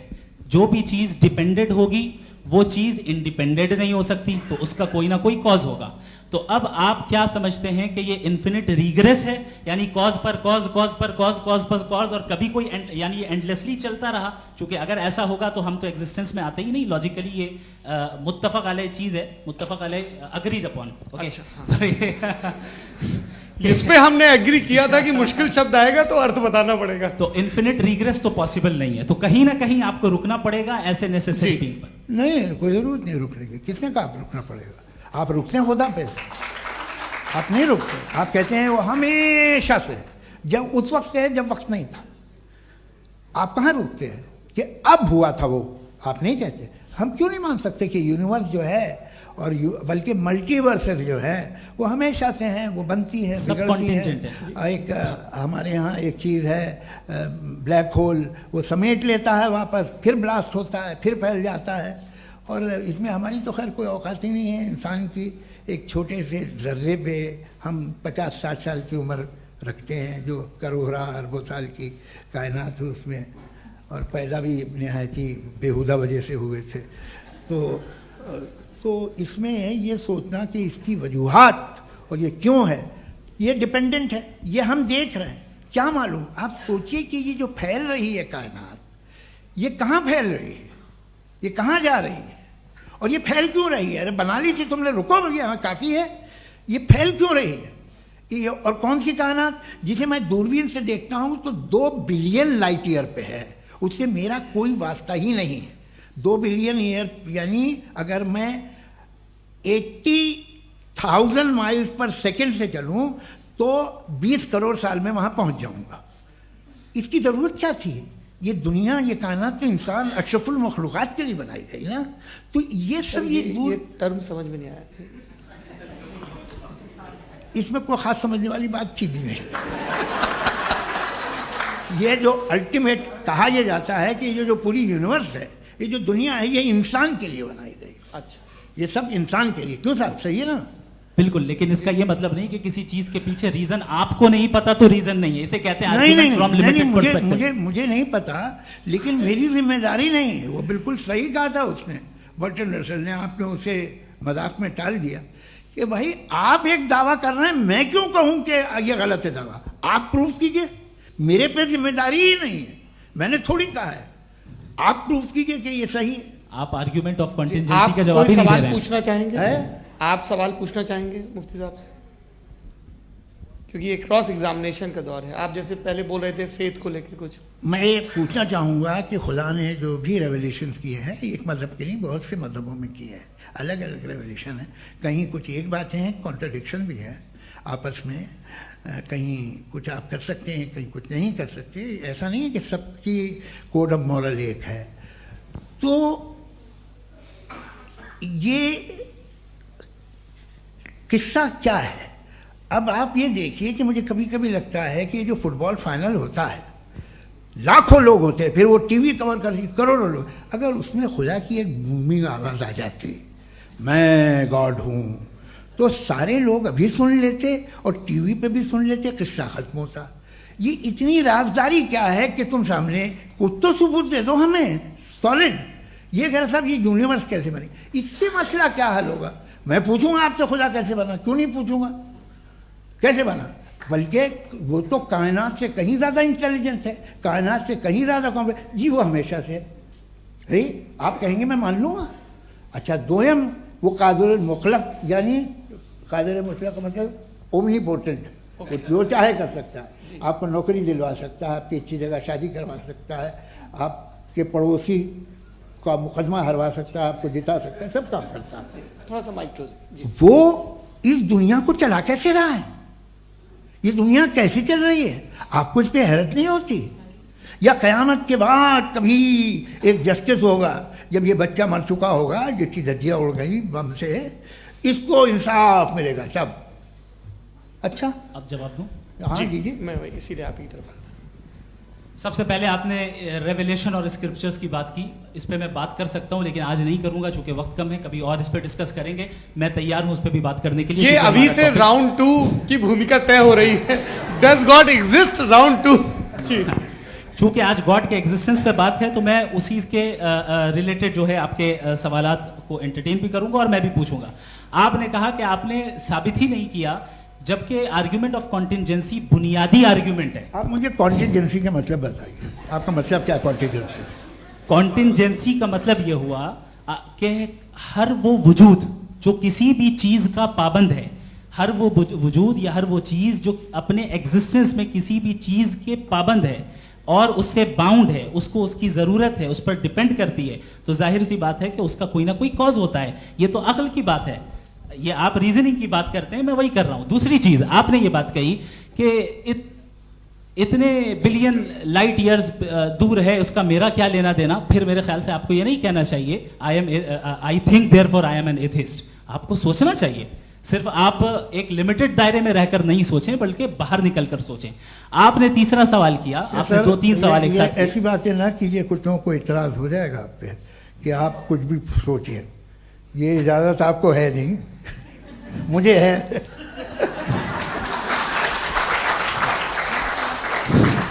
जी, आपने प्रॉब्लम ऑफ इविल के ताल्लुक से सवाल किया और बार बार आप एक लफ्ज रिपीट कर रहे हैं कि ओमनीपोटेंट गॉड है, ऑल पावरफुल गॉड है। यही तो दरअसल समझना है कि गॉड का कॉन्सेप्ट क्या है। प्रॉब्लम ऑफ इविल जो है, प्रॉब्लम ऑफ इविल दर हकीकत 2 असम्पशंस पर कायम है। अगर आप इन 2 असम्पशंस को समझ जाएं तो ये प्रॉब्लम नहीं रहेगी, आर्ग्यूमेंट आपको समझ में आ जाएगी कि ये कोलैप्स कर जाता है। पॉइंट नंबर 1, यानी जो आपका सबसे पहला फॉल्स असम्पशन है कि गॉड मर्सीफुल है, ओमनीपोटेंट है, दुनिया में जुल्म हो रहा है। लेकिन आपको यह समझना चाहिए कि हमारे वर्ल्ड व्यू के मुताबिक गॉड सिर्फ ओमनीपोटेंट और सिर्फ मर्सीफुल नहीं है, बल्कि वो ऑल वाइज भी है और वो ऑल नोइंग भी है। उसके हर काम के पीछे हिकमत और विजडम है। ये कोई जरूरी नहीं है कि वो हिकमत और विजडम आपको समझ में आए या मुझे समझ में आए। अगर आप जो समझ रहे हैं उसके मुताबिक आप फैसला कर रहे हैं, ये लिमिटेड पर्सपेक्टिव से आर्ग्यूमेंट है। और इस चीज को हम अपनी दुनिया में, अपने लाइफ में, डेली लाइफ में इस प्रिंसिपल को एक्सेप्ट करते हैं। हम जब किसी डॉक्टर के पास जाते हैं, डॉक्टर के पास जाकर वो अगर उसने हमें कोई दवाई दी है तो हम ये तो नहीं कहते कि जब तक आपके पास जितना नॉलेज और जितना विजडम नहीं है, आपने क्यों ये दवाई दी है, तब तक हम इस चीज को एक्सेप्ट नहीं करेंगे। नहीं कहते, हम उसकी अथॉरिटी को तस्लीम करते हैं। क्यों? क्योंकि उसकी हम जानते हैं कि वो नॉलेजेबल है, वो विजडम वाला है, हमसे ज्यादा नॉलेज और हमसे ज्यादा विजडम है। बताएं सर। नहीं, डॉक्टर में और खुदा में बड़ा डिफरेंस है। डॉक्टर पढ़ा लिखा होता है, एक तो मैं उसकी बात सुनूंगा। 2 ये नहीं, कुछ जवाब तो ये भी नहीं है सर। प्लीज आप अगर सब ऑडियंस से बोलने लगेंगे तो फिर मतलब नहीं सिविलाइज्ड बहस का। मतलब आप ये कहें कि चूंकि आप डॉक्टर पे बिलीव करते हैं इसलिए खुदा पे बिलीव किए, क्या ये मिसाल आपको समझाने के लिए आर्गुमेंट है, इस पे आपको एतराज नहीं है। तो सिंपल बात ये है कि मैं अगर ये यकीन कर लूँ कि एक ओमनीपोटेंट, उसकी मसलहत है, ये जो बच्चे मर रहे हैं ये मसलहत है उसकी, मुझे नहीं चाहिए थी मसलहत। उसकी मसलहत नहीं, यही तो समझना है, मतलब एक्सपीरियंस। अच्छा, इस आपने अभी मेरी बात पूरी सुनी नहीं। मैंने कहा आपका पूरा आर्ग्यूमेंट 2 फॉल्स असम्पशंस पर है। एक फॉल्स असम्पशन मैंने बता दिया, दूसरा फॉल्स असम्पशन ये है कि इस दुनिया में इविल के होने का कोई गुड रीजन नहीं है, जबकि हमारे पास बाज रीजंस मौजूद हैं, हमारे पास बाज वजूहात मौजूद हैं। अगर इस दुनिया में इविल ना हो तो आप गुड को डिफाइन कैसे करेंगे? अगर जुल्म ना हो आप इंसाफ को समझेंगे कैसे? अगर तारीकी ना हो तो आप लाइट को समझेंगे कैसे? बहुत अच्छे। अभी और सुन लें, अभी और बाकी है। ये तो बात बहुत पसंद आई साहब मुझे कि जब तक रेप ना हो तब तक औरतों की इज्जत का ख्याल आपने मेरा जवाब पूरा सुना ही नहीं। जब तक के बच्चों का कत्ल ना किया जाए तब तक आपको बच्चों की मासूमियत की इज्जत। आपने पूरा जवाब सुना ही नहीं। क्या बात है, क्या आपने नुक्ता निकाला? आपने पूरा जवाब सुना ही नहीं। आप सुन लें, मेरी बात सुन लें। ये मैंने आपको एक चीज बताई। दूसरी चीज, इस दुनिया में हम आए हैं टेस्ट के लिए, हमारा टेस्ट हो रहा है और हर इंसान का अलग अलग अंदाज में टेस्ट होता है। और इस दुनिया में अगर इविल मौजूद है तो वो इविल जरिया है हमारे अंदर ह्यूमन नोबल क्वालिटीज को डेवलप करने का और अलग अलग फील्ड में प्रोग्रेस करने का। और अगर हमारे अंदर और इस दुनिया में इविल नहीं होता तो बताइए टेस्ट का मतलब क्या होता? अगर मैं अपने स्टूडेंट को एमसीक्यूज दूं और उसमें सिर्फ राइट आंसर लिख कर दे दूं और कहूं तुम्हारा टेस्ट हो गया, ये मीनिंगलेस है। इस दुनिया में अगर हम टेस्ट के लिए आए हैं तो जाहिर है गुड एंड इविल दोनों मौजूद है। तो अगर गुड एंड इविल दोनों मौजूद है तो ये इविल भी खुदा का बनाया हुआ है? जी हाँ, खुदा का बनाया हुआ है, लेकिन अच्छा चलो अच्छी बात। जी बिल्कुल, तो बिल्कुल खुदा ने बनाया। अभी तो ये है कि जो मेजॉरिटी है दुनिया में वो इविल है, तो ये खुदा एक्चुअली इविल के साइड पे लग रहा है मुझे। बिल्कुल भी नहीं, मैं बताता हूं। मेजॉरिटी में तो वो है। क्या बात कर रहे हैं भाई आप? कोई भी जो मुंसिफ होगा, चाहे आपका अपना घर हो जिसके आप सबसे बड़े हैं, चाहे आपकी ऑर्गेनाइजेशन हो जो आप चलाते हैं, वहां पर आप इवल रखेंगे साबित करने को कि बाकी लोग शरीफ हैं? मेरी बात सुनिए, क्या ये आर्ग्यूमेंट ही गलत है? अगर कि जब तक के कोई इवल नहीं होगा तब तक के शरीफ आदमी शरीफ नहीं लगेगा। अगर एग्जामिनर गलत ऑप्शन दे रहा है तो एग्जामिनर इविल नहीं हो गया, जो गलत ऑप्शन को सेलेक्ट कर रहा है वो फेल होगा। क्रिएटर ने इविल को बनाया है लेकिन वो इविल नहीं है। अच्छा सुनिए मेरी बात, हाँ। Let me complete sir. जी जी। क्रिएटर ने इविल को बनाया है टेस्ट के लिए, वो इविल नहीं है। इविल वो होगा जो उसे इख्तियार करेगा। छुरी को बनाने वाला गलत नहीं होता है, छुरी का गलत इस्तेमाल करने वाला गलत होता है। रेप को कैसे गलत इस्तेमाल करते हैं? रेप इंसान के फ्री विल का नतीजा है। ये रेप कैसे गलत इस्तेमाल होता है? ये मुझे अब सुन ले, अब सुन ले। गलत इस्तेमाल होता हाँ मैं बता रहा हूँ ना, कैसे गलत? मैं बता रहा हूँ कि जो इविल इस दुनिया में मौजूद है उसके कई सारे तरीके हैं। एक तरीका इंसान का अपना फ्री विल है। अब अगर कोई रेपिस्ट रेप कर रहा है तो इसका गॉड का कसूर नहीं है, वो अपने फ्री विल का गलत इस्तेमाल कर रहा है, उसको सजा मिलनी चाहिए। अच्छा, और उसी के लिए जहन्नम बनाई गई है। ये फ्री विल का भी बड़ा चक्कर। आप जब कोई बुरा काम करते हैं या कोई बुराई होती है तो ये कहा जाता है कि ये फ्री विल है। 7 billion free wills are moving on this planet. 7 billion free will. और एक आदमी अपनी फ्री विल से मुझे कत्ल कर दे तो मैं खुदा की मर्जी से मरा हूं कि इसकी फ्री विल की वजह से? मेरी मौत खुदा के हाथ है या ये फ्री विल वाले के हाथ? खुदा ने फ्री विल का निजाम बनाया है और उस निजाम का गलत इस्तेमाल करके कोई आपको मार रहा है, इस्तेमाल करके मेरा कत्ल कर देता है। अब मेरी मौत का जिम्मेदार कौन है? वो इंसान जिम्मेदार है। वो इंसान जी। तो ये कहना कि और उसको सजा मिलेगी। तो अब आप आगे चलिए कि ये तय करना कि अल्लाह ही या अल्लाह ने खुदा ही जिंदगी देता है, खुदा ही मौत देता है, ये गलत है। बिल्कुल गलत नहीं है। हाँ, नहीं, निजाम उसी ने बनाया फ्री विल का, निजाम मौत और हयात का उसी ने बनाया। You are contradicting yourself. अभी आपने कहा कि एक आदमी ने फ्री विल से आपको मार दिया, इसमें उसे फ्री विल दी गई थी, उसने गलत इस्तेमाल किया। 7 billion free wills are moving on this planet और आप चाह रहे हैं कि मैं सिर्फ खुदा का ध्यान करूं। ये 7 बिलियन फ्री विल्स को मुझे लुक आफ्टर करना पड़ेगा कि नहीं? ये तो तबाहियां कर रही हैं और तबाहियां ज्यादा हो रही हैं। बिल्कुल। तो अगर आप बताएं अगर खुदा नहीं है फॉर एग्जाम्पल, तो आप इविल को कैसे डिसाइड करेंगे? यानी how can you define evil objectively without God? देखिए दुनिया में 2 तरह के जानवर हैं। एक जो अकेले रहते हैं जंगल में और एक जो ग्रुप्स में रहते हैं। ग्रुप में जो भी रहेगा, चाहे वो आपका फाउंडेशन हो, चाहे कोई क्लब हो, चाहे कोई पॉलिटिकल पार्टी हो, चाहे कोई यूनिट हो, उसमें आपको इंटरैक्ट करने के रूल बनाने पड़ेंगे। यानी लोग तय करेंगे। लोग तय करेंगे। अगर लोगों ने यह तय किया कि किसी का रेप करना सही, आप जस्टिफाई करेंगे? नहीं, आपका फाउंडेशन तो ये हो गया ना कि लोग ही विल डिसाइड करेंगे। नहीं। अरे दुनिया में ऐसे ग्रुप्स हैं जो रेप को जायज मानते हैं सर्टेन हालात में। मैं डिटेल में नहीं जानूंगा, आप भी जानते हैं। ये जो आईसिस वाले थे जिन्होंने क्या किया था, तो उन्होंने क्या किया उसका खुदा से कोई ताल्लुक नहीं है सर। मैंने सिंपल सवाल किया कि इविल को आप डिफाइन करते कैसे हैं? आइए वापस आइए जी। आप साथ में तभी रह सकते हैं जब कुछ आप ऐसे उसूल डेवलप करें जिसमें हर एक का बेसिक तहफ़्फ़ुज़, हर एक का बेसिक राइट हो और हर एक को कोई आराम मिले। यही तरीका है किसी भी ऑर्गेनाइजेशन जिसमें एक से ज़्यादा लोग हैं और वो ऐसे चलती है ज़िंदगी। उसमें अगर आप गड़बड़ करेंगे तो तबाही होगी, नुकसान होगा, बर्बादियाँ आएंगी। और अगर उसमें आप घर ले लीजिए ना, एक हस्बैंड है, एक वाइफ है, बच्चे हैं, वालदा भी हैं, 2 बहनें भी हैं, एक भाई भी है। अब इसमें कोई निज़ाम आपको चाहिए साथ में रहने का, और एक दूसरे पे भरोसा रहे, एक दूसरे के बहीख्वाह हों, एक दूसरे की मदद करें, ऐसी जिंदगी। सर आपकी बात आ गई, आप ये कह रहे हैं कि लोग डिसाइड करेंगे क्या सही है क्या गलत है, यही है? मेजॉरिटी डिसाइड करेगी क्या सही है क्या गलत है? अरे भाई बिल्कुल। मेजॉरिटी अगर ये कहे कि नाजी जर्मनी के साथ जिस तरह मेजॉरिटी थी कि जेनोसाइड करना सही, आप जस्टिफाई करेंगे? उस वक्त आपका ये सवाल सिर्फ उसके बाद क्लोजिंग। हाँ, उस वक्त प्लेनेट पे जो लोग थे उनमें कितने लोग हिटलर को सही समझते? अच्छा, प्लेनेट की मेजॉरिटी तय करेगी, सोसाइटी की नहीं। प्लेनेट की मेजॉरिटी गॉड के एग्जिस्टेंस को सही मानती है, आप क्यों नहीं मानते?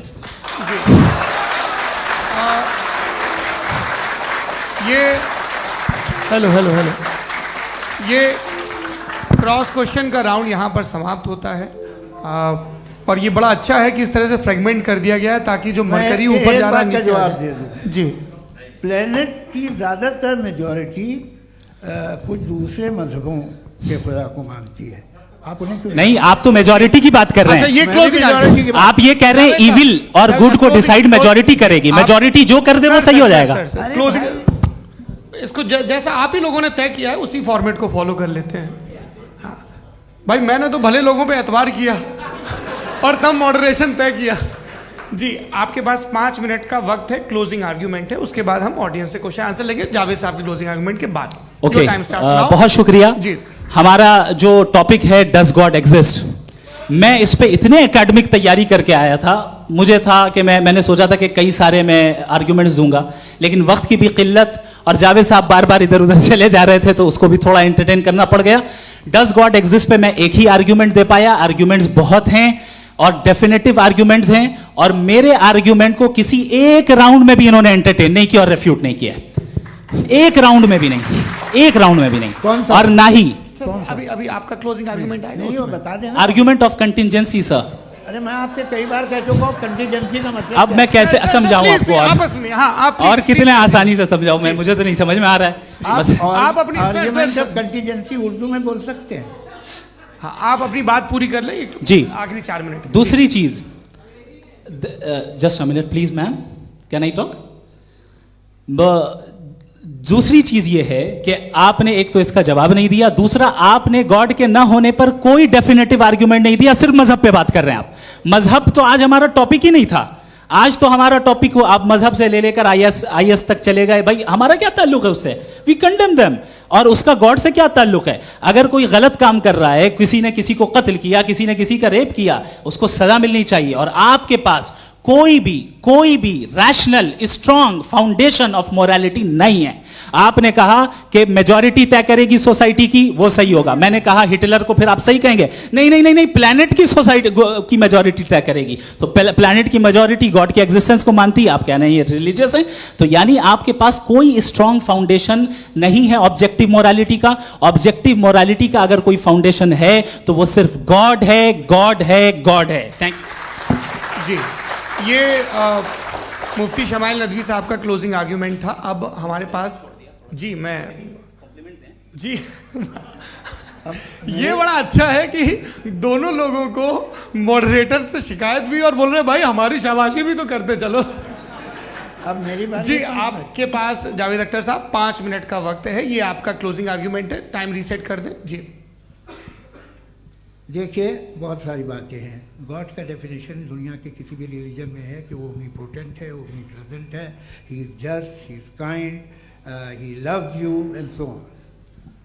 मैं जब दुनिया देखता हूँ तो मुझे कोई ऐसा सुप्रीम पावर यहाँ दिखाई नहीं देती है जो इंसान की बहबूदी के लिए कुछ कर रही हो, कमज़ोर को बचा रही हो, मदद कर रही हो, जालिम को पीछे हटा रही हो। मैं नहीं देखा, तारीख़ में नहीं। एक तो अगर है और ये देख रहा है तमाशा, तो उसका होना न होना बराबर है। दोयम ये कि ये जो है, जब आप ये कहते हैं कि कायनात जिसकी कंटीजेंसी है, मैं देखिए वो लफ्ज़ इस्तेमाल किया मैं, तो ये कैसे हो सकती है भाई? और फौरन आप सरेंडर कर देते हैं कि जाहिर है कि इसका बनाने वाला तो इससे 10,000 गुना ज़्यादा कॉम्प्लिकेटेड होगा। उस पर आपके होने पे कोई इतराज़ नहीं है। उसे वो टाइमलेस है, वो पहले से था, टाइम तो बहुत बाद में आया। ये सब आप मानने को तैयार है जिसका आपके पास कोई सबूत नहीं, आपके पास कोई रीज़न नहीं है। आपकी तारीख क्या है मजहबों की? बिलीफ की, जो खुदाओं का बिलीफ है, ये कॉन्स्टेंटली गलत साबित होता रहा है। मतलब आप कहें कि अरिस्टोटल के ज़माने में तो सब जाहिल थे, वो भी इतने ही यकीन से खुदा पे यकीन रखते थे, जो अब नहीं रहा, ये भी नहीं रहेगा, आप लिख लीजिए। और इसके आसार आपको दुनिया में दिखाई देना शुरू हो चुके हैं। ये बहस क्या आज से 100 साल पहले इस तरह हो सकती थी? यहाँ तक तो आपको हम ले आए हैं। तो सर अरे इनको मदद की जरूरत नहीं भाई, ये सेल्फ सफिशिएंट आदमी है, आप क्यों इनकी मदद कर रहे हैं? Sir please. तो ये जो है तमाम बातें अपनी जगह हैं। ये एक पैकेज है। आप अकेले, कोई आदमी ऐसा नहीं जो सिर्फ गॉड को मानता हो, उसके साथ बहुत पैराफर्नेलिया आता है, अलग अलग पैराफर्नेलियाज आते हैं। They have always created chaos in the society. मैं तो आपको सीधा ऑफर देता हूँ कि दुनिया में 10 इम्पॉर्टेंट बिलीव्स हैं। आप 1 मानते हैं, 9 नहीं मानते, 9 में आप एथियस्ट हैं, 9 को आप बिल्कुल रीजनेबली मेरी तरह देखते हैं। तो 90 मजहबी आदमी भी 90% एथियस्ट है, वो दूसरे खुदा नहीं मानता, एक खुदा मानता है अपना वाला, बाकियों को कहता है गलत है। अगर आप मानना ही बंद कर दें तो आपका 10% चांस है कि आप सही हैं और 90% चांस है कि आप गलत हैं। मेरा मशवरा है आप मानना छोड़ दिए तो 50% चांस होगा कि आप सही हैं और 50% चांस होगा, 40% आप गेन करेंगे बाय बिकमिंग एथियस्ट।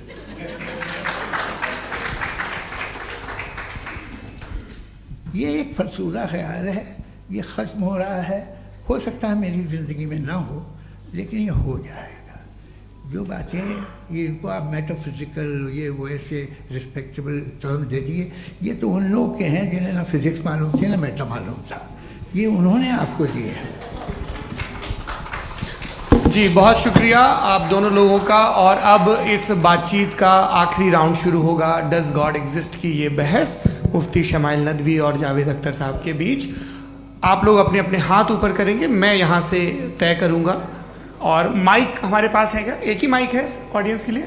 2 माइक है, एक इस तरफ एक इस तरफ, ठीक है। तो जी सबसे पहले हमारी सहयोगी हैं मारिया शकील जी, पूछिए सवाल। थोड़ा सा रुकेंगे ताकि कैमरे का फ्रेम आप पर आ जाए, आपकी तो प्रैक्टिस है टीवी की। जी नदवी साहब, मैं खुदा को मानती हूँ, पहले मैं इसी प्रमाइस से शुरू कर रही हूँ और ये बता रही हूँ आपको, मैं मानती हूँ। लेकिन कुछ सवाल हैं जो जावेद साहब ने उठाया, उसका जवाब आपको देना चाहिए। पहला सवाल ये कि गज़ा में सालों से छोटे बच्चे मर रहे हैं, वो उनको, अगर खुदा मर्सीफुल है, हम मानते हैं कि अल्लाह ताला में बहुत ताकत है, तो वो बच्चे क्यों मर रहे हैं?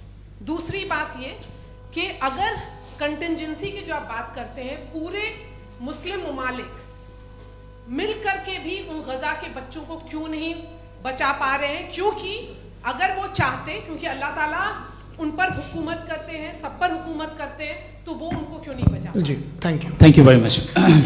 बहुत अच्छा किया आपने इस चीज़ को जिक्र कर दिया, मैं इसको और अच्छे से एक्सप्लेन करने की कोशिश करता हूँ।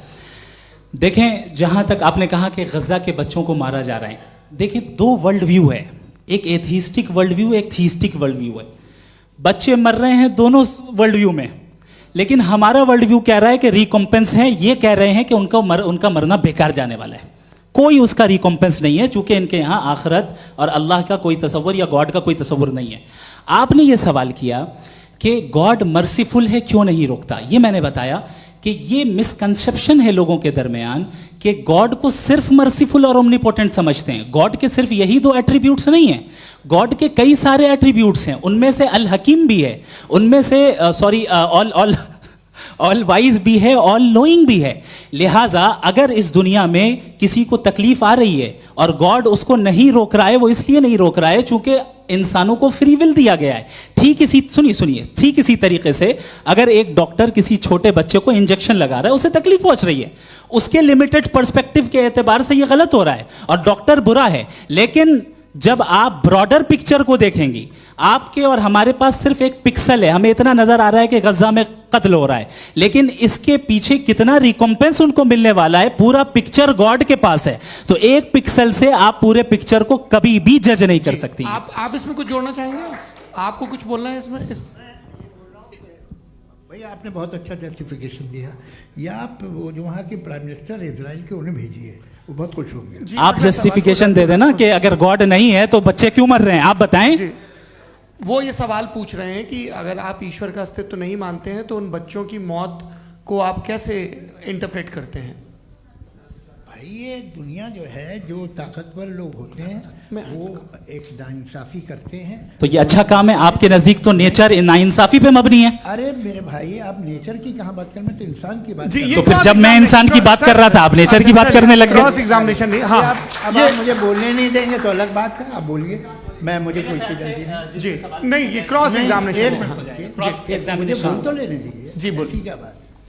बात ये है कि ह्यूमन सोसाइटी तभी साथ में रह सकती है जब वो मोहब्बत से, एकता से, एक दूसरे के एहतराम करके रहे। इसके अलावा पॉसिबल नहीं है, अकेले तो इंसान रह ही नहीं सकता। वहाँ पर कुछ लोग हैं जो फाउल करते हैं, वो फाउल हमेशा से तारीख में होता आया है।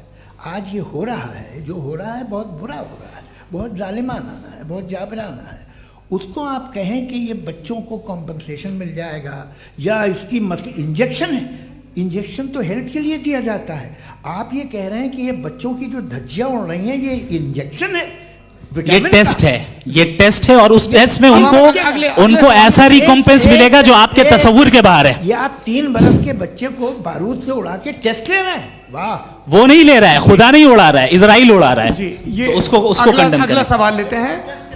अगला सवाल लेते हैं प्रोफेसर पुरुषोत्तम अग्रवाल। मुफ्ती साहब, एक निवेदन आपसे है कि कम से कम थोड़ा सा माइक क्लोज एक रिलीजियस और फिलोसफिकल कर मैं प्लीज। एक रिलीजियस और फिलोसफिकल ट्रेडिशन है जो ब्रह्मांड को यानी यूनिवर्स को ही अंतिम मानती है।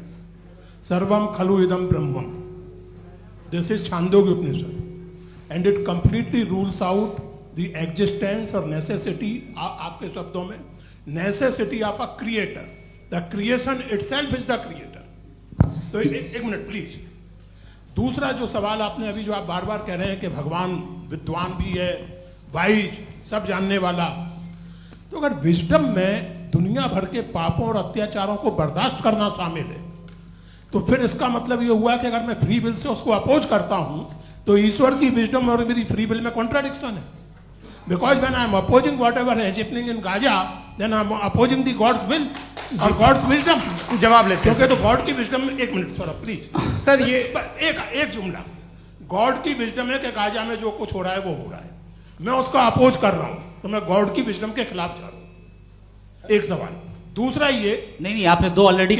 सर आप और सवाल कर लें, लेकिन मुझे 2 जवाब दे सर, दीजिए। सर, पहले आपने ये कहा, सुनिए मेरी बात सुनिए। भाई इजराइल के गॉड के मुताबिक तुम्हारा ठीक हो रहा है ना? प्रोफेसर, नहीं हो रहा है, ठीक नहीं हो रहा है, मैं बता रहा हूं क्या हो रहा है। आप तशरीफ रखें, मैं बता रहा हूं क्या हो रहा है। Late me complete please. एक सेकंड गाइस, एक सेकंड। ये देखिए, ऐसा है कि ये सब बड़ा आपस में विचार विमर्श के बाद ये तय हुआ था कि कुछ नियम बना लिए जाएं ताकि एक टाइम बाउंड बातचीत चले। और भाई साहब, आप बड़ा जरूरी काम कर रहे हैं लेकिन कैमरे के फ्रेम में आके उस काम को गड़बड़ कर दे रहे हैं। ठीक है गुरु, अब मेरे को कहीं का गुस्सा कहीं निकालना था, सॉरी। नहीं, कोई गुस्सा नहीं है जी। तो प्रोफेसर ने सवाल पूछे, आप उनके जवाब दें। और थोड़ा ये सब लोग थोड़ा ख्याल रखें भाई, सवाल संक्षिप्त रखें जी। आपने 2 सवाल किया। सबसे पहला ये कहा कि हमारे पास ये कॉन्सेप्ट है कि ये यूनिवर्स खुद नेसेसरी बीइंग है, creation itself is the creator. How irrational is this कि मैं एग्जिस्ट करूंगा बाद में लेकिन अभी एग्जिस्ट कर भी रहा हूं, यानी एक ही टाइम में एग्जिस्ट भी कर रहे हैं, नहीं भी कर रहे हैं। This is not true. दूसरी चीज, आपने कहा कि अगर इजराइल में, सॉरी माफ कीजिएगा, Israel doesn't exist, occupied Palestine में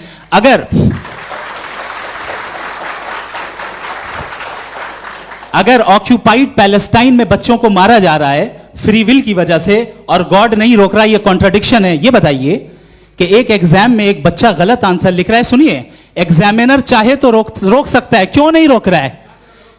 ये कॉन्ट्रडिक्शन है, ये कॉन्ट्रडिक्शन नहीं है। माइक नहीं सर, ये आपस में जी, ये क्या आपका सवाल? माइक दीजिए। फ्री विल दिया गया है टेस्ट के लिए, अकाउंटेबिलिटी के लिए। अगर फ्री विल नहीं होता तो आप कहते हैं हमें रोबोट बना दिया गया। नॉट मिसरिप्रेजेंट माय पोजीशन, आपकी जो भी पोजीशन, मैं अपनी फ्री विल के नाते, अपने ह्यूमन विजडम के नाते गाजा में हो रही अत्याचार का विरोध करता हूँ। बिल्कुल करना चाहिए। आपके हिसाब से मैं गॉड की विजडम का विरोध कर रहा हूँ? बिल्कुल नहीं, समाज हो रहा है गॉड की, बिल्कुल भी नहीं, बिल्कुल भी नहीं।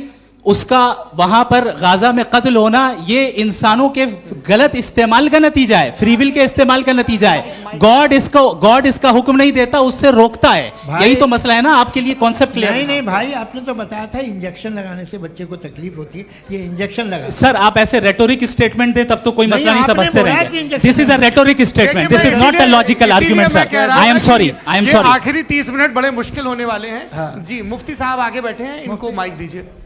हाँ तरुण, माइक आप अपने पास रखिए, आपको कैमरे का फ्रेम पता है जी। सबसे पहले दोनों को मुबारकबाद। एक सर अपना आप नाम बता दें। आप अमेरिका में शिकागो में रहते हैं, इतना मुझे याद है। बताया आपको, यासिर नदीम अलवाजदी मेरा नाम है। जावेद सर आपसे क्वेश्चन है इन्फिनिट रिग्रेस के ताल्लुक से। एक हाइपोथेटिकल सिनेरियो है, मसलन अगर आप सर माइक थोड़ा सा प्लीज क्लोज रखिए जी।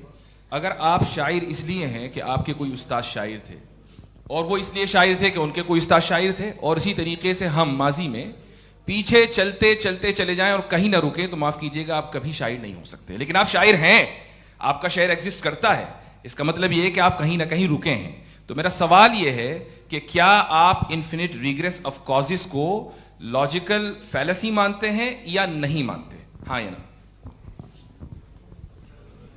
मैं इन्हें लॉजिकल फैलेसी नहीं मानता हूँ, लेकिन मेरा प्रॉब्लम यह है कि जब मैं नहीं मानता हूँ तो I will continue with this logic जो फैलेसी नहीं हो।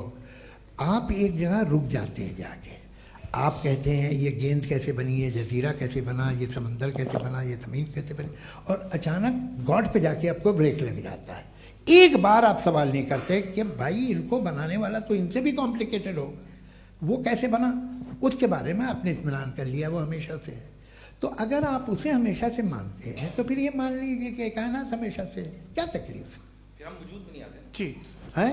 हम मौजूद नहीं। अच्छा सर क्यों नहीं हो मैं सकते? बताऊंगा प्लीज प्लीज। जैसे मैंने मिसाल दी आपके शेर, आपका शेर कभी वजूद में ना आता अगर शायर इसी तरह चलते रहते हमेशा। जी माइक मेरे ख्याल से एक सेकंड। इन्फिनिट रिग्रेस का कॉन्सेप्ट क्लियर नहीं हो पाया, ऐसे रहने दें, लेट्स मूव ऑन सर। ठीक है। हाँ थोड़ा सा मॉडरेटर का भी ख्याल रखें। नहीं आपने तो रखा है, आपने रखा है। यहाँ पे गौहर रजा साहब हैं, वो भी एक सवाल पूछना चाहते हैं।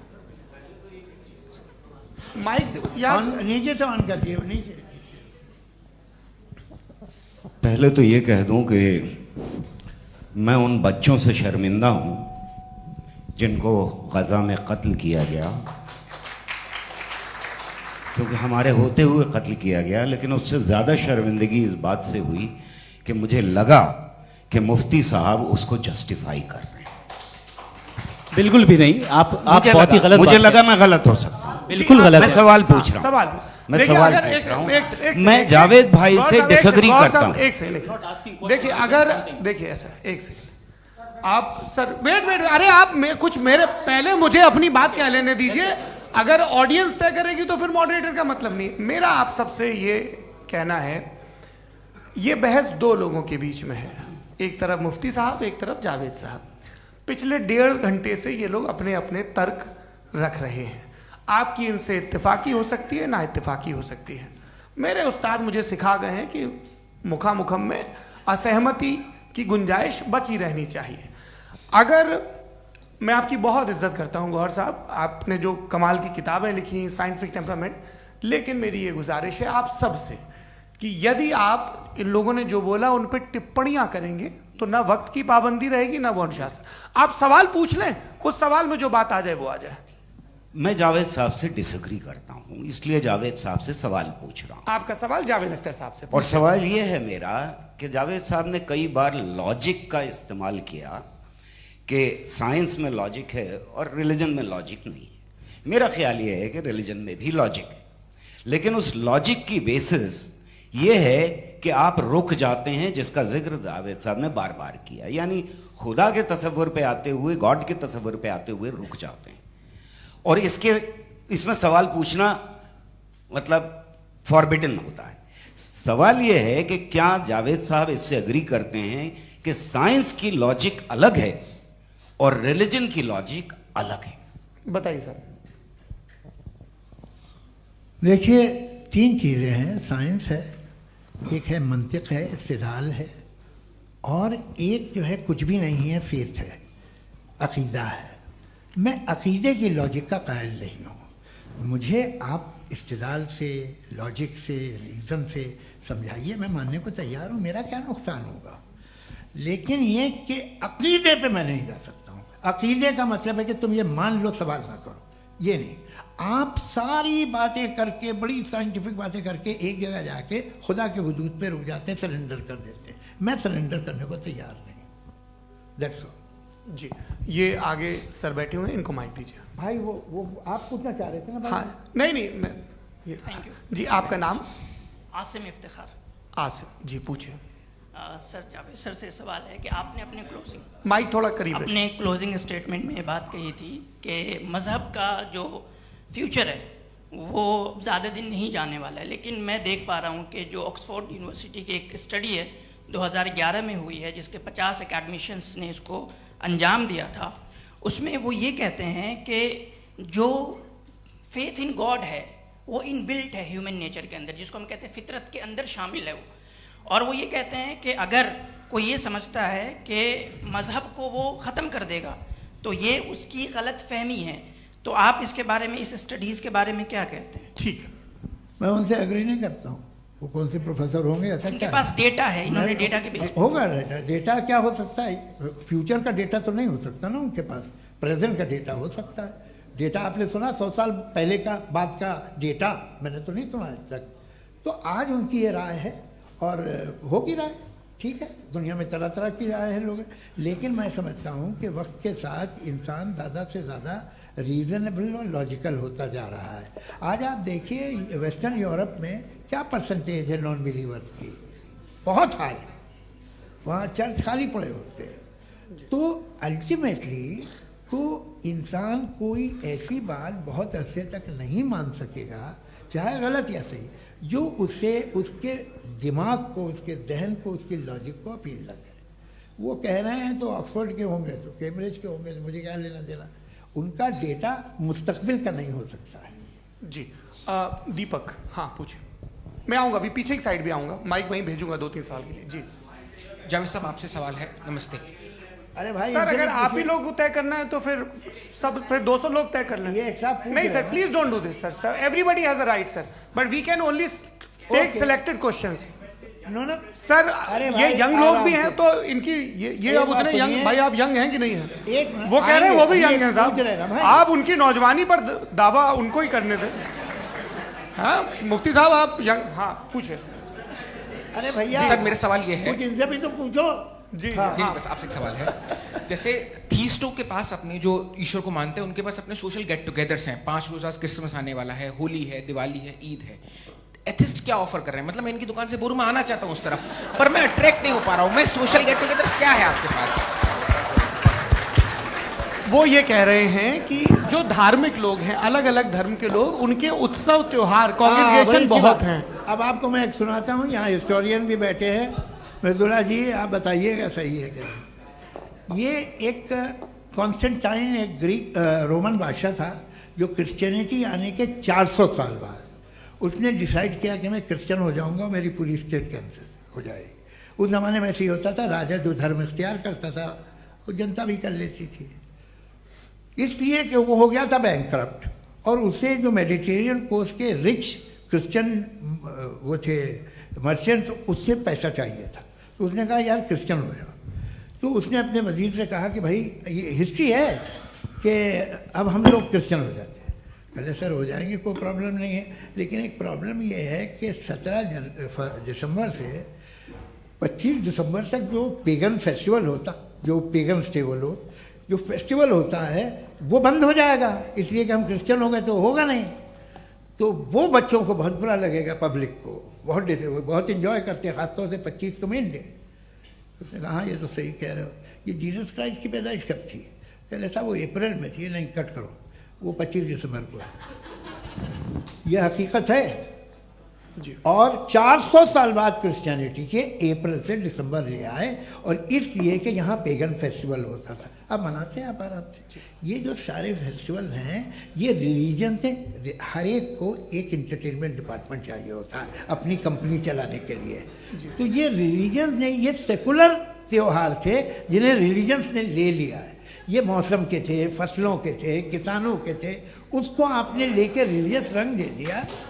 ये कोई रिलीजन से थोड़ी आए हैं आप। अच्छा हमें देखिए, हम तो मुल्द हैं, हम ईद मनाते हैं, हम दिवाली मनाते हैं, हम होली मनाते हैं, हम क्रिसमस मनाते हैं।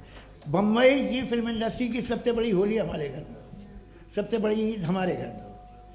वो हमारी सोशल वो है, हमारा हेरिटेज है। ऐसा थोड़ी है कि we will throw the baby along with the water. ये तो अच्छी चीज़ है, इन्हें रखो, जो बेकार है फेंक दो। जी हाँ, हेलो जी, मेरा सवाल नादवी जी से है। जैसा कि आपने बोला कि गॉड टाइम के भी परे हैं और गॉड इतनी कॉम्प्लेक्स चीज़ है कि उसे ह्यूमन माइंड समझ नहीं सकता, और गॉड ने अर्थ पे फ्री विल भी दे दी है, तो आप अपना वक्त ज़ाया क्यों कर रहे हैं गॉड के बारे में बात करके? अपन को तो बात करनी चाहिए कि सोसाइटी को बेहतर कैसे करें। जी, मैं गॉड वही बताता है सोसाइटी को कैसे बेहतर करे। अभी मैं आपका जवाब देता हूँ। आपने कहा कि टाइम पे वो एग्जिस्ट नहीं करता, सो मेरा सवाल ये है कि जैसा आपने बोला कि गॉड बहुत ही कॉम्प्लेक्स चीज है, मैंने कहा ही नहीं कि कॉम्प्लेक्स है, तो आपके अल्फाज हैं। कॉम्प्लेक्स का लफ्ज गॉड के लिए सुइटेबल नहीं है। क्यों? क्योंकि कॉम्प्लेक्स वो चीजें होती हैं जो ऑब्जेक्ट हो। God is not an object जिसको आप इंस्ट्रूमेंट के जरिए लेबोरेटरी में जाके टेस्ट करें, oh it's very complex. No, वो कोई कार का इंजन नहीं है। वो फिलोसॉफिकली नेसेसरी बीइंग ऐसी बीइंग है जो सिंपल बीइंग है। हाँ, आप उसको मुकम्मल तौर पे उसकी तमाम हिकमतों को जान ले और हर चीज को जान ले, ये पॉसिबल नहीं है, क्योंकि वो ऑल वाइज है, आप ऑल वाइज नहीं है, और वो खुदा है, वो आपको सारी चीजें बता दे, ये जरूरी नहीं। मेरा सवाल ये नहीं था, मेरा सवाल ये था कि जब गॉड इतना परे है इस दुनिया से कि उसने अर्थ पे फ्री विल भी दी है, हम सब ह्यूमंस की फ्री विल है, और जो सोसाइटी में हो रहा है वो अपन लोग डिसाइड करेंगे, तो अपन लोग डिसाइड नहीं करेंगे ना, अपन लोग डिसाइड नहीं करेंगे। गॉड जो है, गॉड ने वो उसकी जात, उसकी एग्जिस्टेंस टाइम एंड स्पेस से परे है, लेकिन वो हमारा टेस्ट ले रहा है और उसी गॉड ने हमें बताया कि तुम्हें क्या करना है क्या नहीं करना है, तो जाहिर है उस गॉड की बात सुनेंगे ना हम। जी, वो पीछे एक चश्मा लगाए जो मैम खड़ी हैं, उनको दीजिए। हाँ आप जी जी बिल्कुल आएंगे। देखिए मैं कोशिश कर रहा हूँ सब तरफ जाने की। हाँ उनको दीजिए माइक। जी हेलो सर, मैं ओमनी प्रेजेंट नहीं हूँ, टाइम पाबंद हूँ और जहां तक कोशिश कर सकता हूँ करूंगा। जी अपना नाम बताइए। मेरा नाम उर्सुला है, मैं दिल्ली यूनिवर्सिटी की एक स्टूडेंट हूँ और मैं स्टूडेंट फेडरेशन ऑफ इंडिया से हूँ। मेरा सवाल मुफ्ती जी से है कि इस हॉल के इस कमरे में बैठ के हम लोग रेप की मोरालिटी के बारे में फिलोसफिकली बात तो कर सकते हैं, बट असलियत ये है कि रोज़मर्रा की ज़िंदगी में औरतें रेप के थ्रू गुजरती हैं, और हम लोग सिर्फ नंबर्स पे इस तरह नहीं देख सकते, क्योंकि कितनी औरतें हैं इन कंट्रीज़ में जहाँ पे आप बता रहे हैं कि केसेस कम हैं, जिनका एक्सेस है कि वो जाके केस फाइल कर सकें। कितनी औरतें हैं जो जिनको काम करने की आज़ादी है उन कंट्रीज़ में। यूरोप में ये आज़ादी आ गई, यूरोप में ये रूल्स आ गए, तो हम आज उसके बारे में बात कर पा रहे हैं। जी जवाब।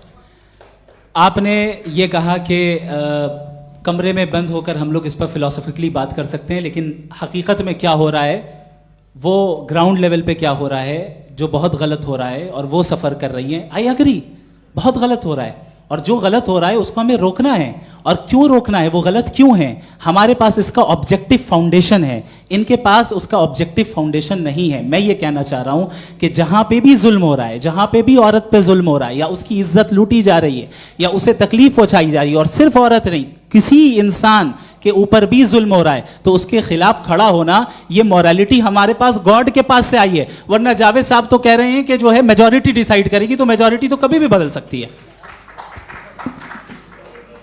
क्या आप ये थोड़ी सी आपको गलतफहमी है। मैं अगर मेरे जुमले से ये मदना निकला या मैंने कहा, तो ये जुमला मैं वापस लेता हूँ। ये मेरा मतलब ही नहीं था कि मेजॉरिटी डिसाइड करेंगे। मेजॉरिटी डिसाइड करे तो दुनिया में बड़ी, वैसे आपने कहा था ये जुमला। अच्छा हो सकता है, मैं मान रहा हूँ, बाद में रिकैप कर लेंगे। अरे एक सेकंड मैं अपनी एक्सप्लेनेशन देता हूँ।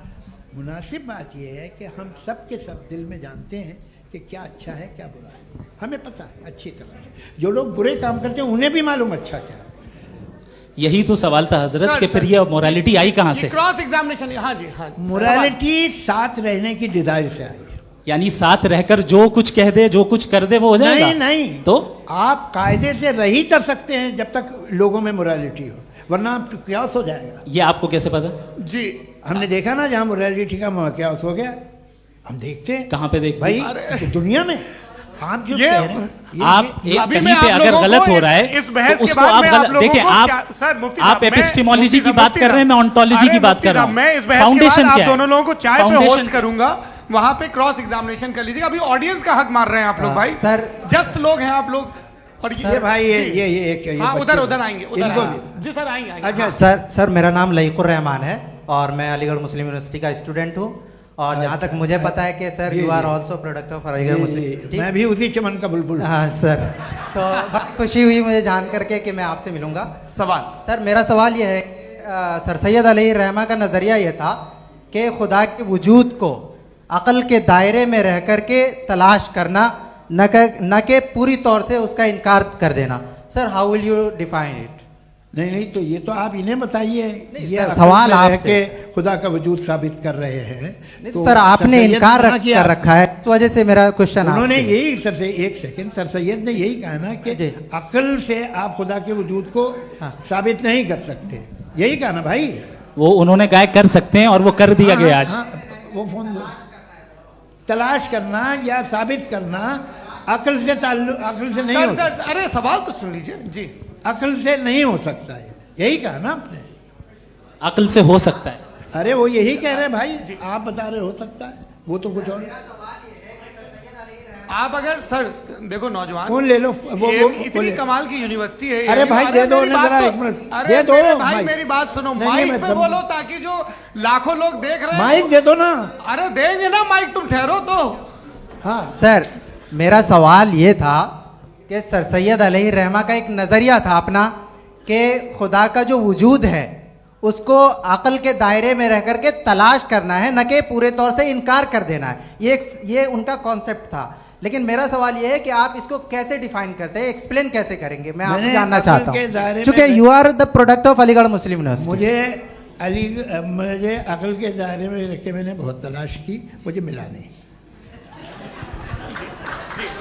हाँ ये इधर उधर वो चश्मा लगाए जो, हाँ उनको दे दीजिए। जी जी फटाफट पूछिए, बस 5 मिनट है, 5 मिनट में खत्म हो रहा है। हाँ अस्सलाम वालेकुम मुफ्ती साहब। एंड मेरा सवाल जावेद अख्तर साहब से। क्या नाम है आपका? अरे भैया सब मुझे पूछ रहे हो। फैज पूछिए फैज साहब। तो मेरा सवाल ये है कि अभी जो एथियस्ट है वो problem of evil argument use कर रहे हैं अगेंस्ट मुस्लिम्स, राइट? कि इस दुनिया में इतना सारा इविल है और अगेंस्ट मुस्लिम तो यहाँ अगेंस्ट थियस्ट। हाँ थोड़ा सा करेक्ट कर लीजिए भाई। पूरी मशक्कत ही इसी बात की थी कि किसी एक मजहब पे बात ना टिके। जी तो बेसिकली ये आर्गुमेंट ऐसा है कि इस दुनिया में इतना ज़्यादा ईवल एग्जिस्ट करता है और अगर एक ऑल गुड गॉड है तो वो रोकता क्यों नहीं है?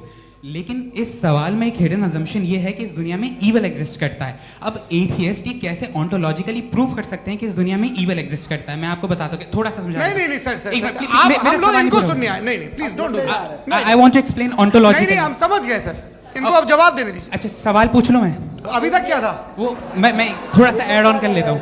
तुम गुरु, तो हम जब इसका राउंड 13 करेंगे ना तब तुमको स्टेज पे बिठाएंगे। जी तो हाँ जल्दी से। तो देखिए एथियज्म के हिसाब से सब कुछ रैंडमली बन गया है, सब कुछ एटम्स और मॉलिक्यूल्स है। एक पत्थर में और मुझ में सिर्फ इतना फर्क है कि हम लोग एटम्स और मॉलिक्यूल्स का अलग अलग रीअरेंजमेंट है। अब एक पत्थर को कोई इंसान तलवार से 2 टुकड़ों में काट दे या मुझे, according to atheism it is same. There is no evil and good according to atheism. जी अच्छा फैज साहब का सवाल ये है कि हाँ कोशिश भी करते तो इससे गलत सवाल नहीं कर पाते।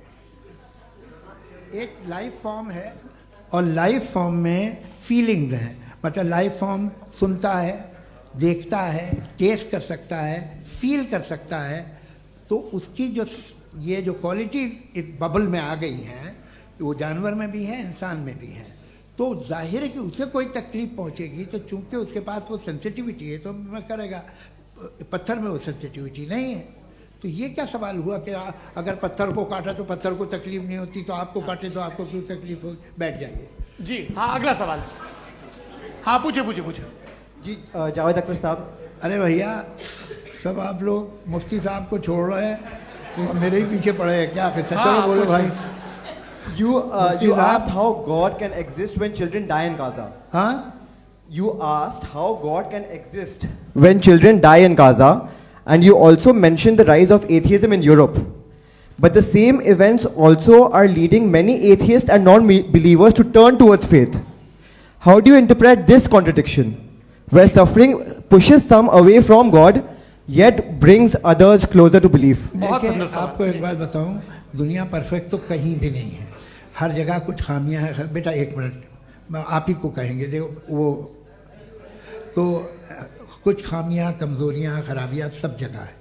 लेकिन अगर देखोगे ईमानदारी से कि दुनिया सबसे ज़्यादा महज़ब कहाँ है, एक आम शहरी को कहाँ हुकूक हासिल हैं, वो बोल सकता है, अपनी मर्ज़ी से काम कर सकता है, अपनी मर्ज़ी से राय दे सकता है, हुकूमत के ख़िलाफ़ बोल सकता है, बरसरे इक़्तिदार लोगों के बारे में बोल सकता है, सरमायादारों के ख़िलाफ़ बोल सकता है। तो आपको ये स्कैंडिनेवियन कंट्रीज़ में मिलेगा, वेस्टर्न यूरोप में मिलेगा। मैं नहीं कह रहा वो परफेक्ट है, बिल्कुल नहीं, वहाँ बहुत ख़राबियाँ भी हैं, परफेक्ट तो कोई।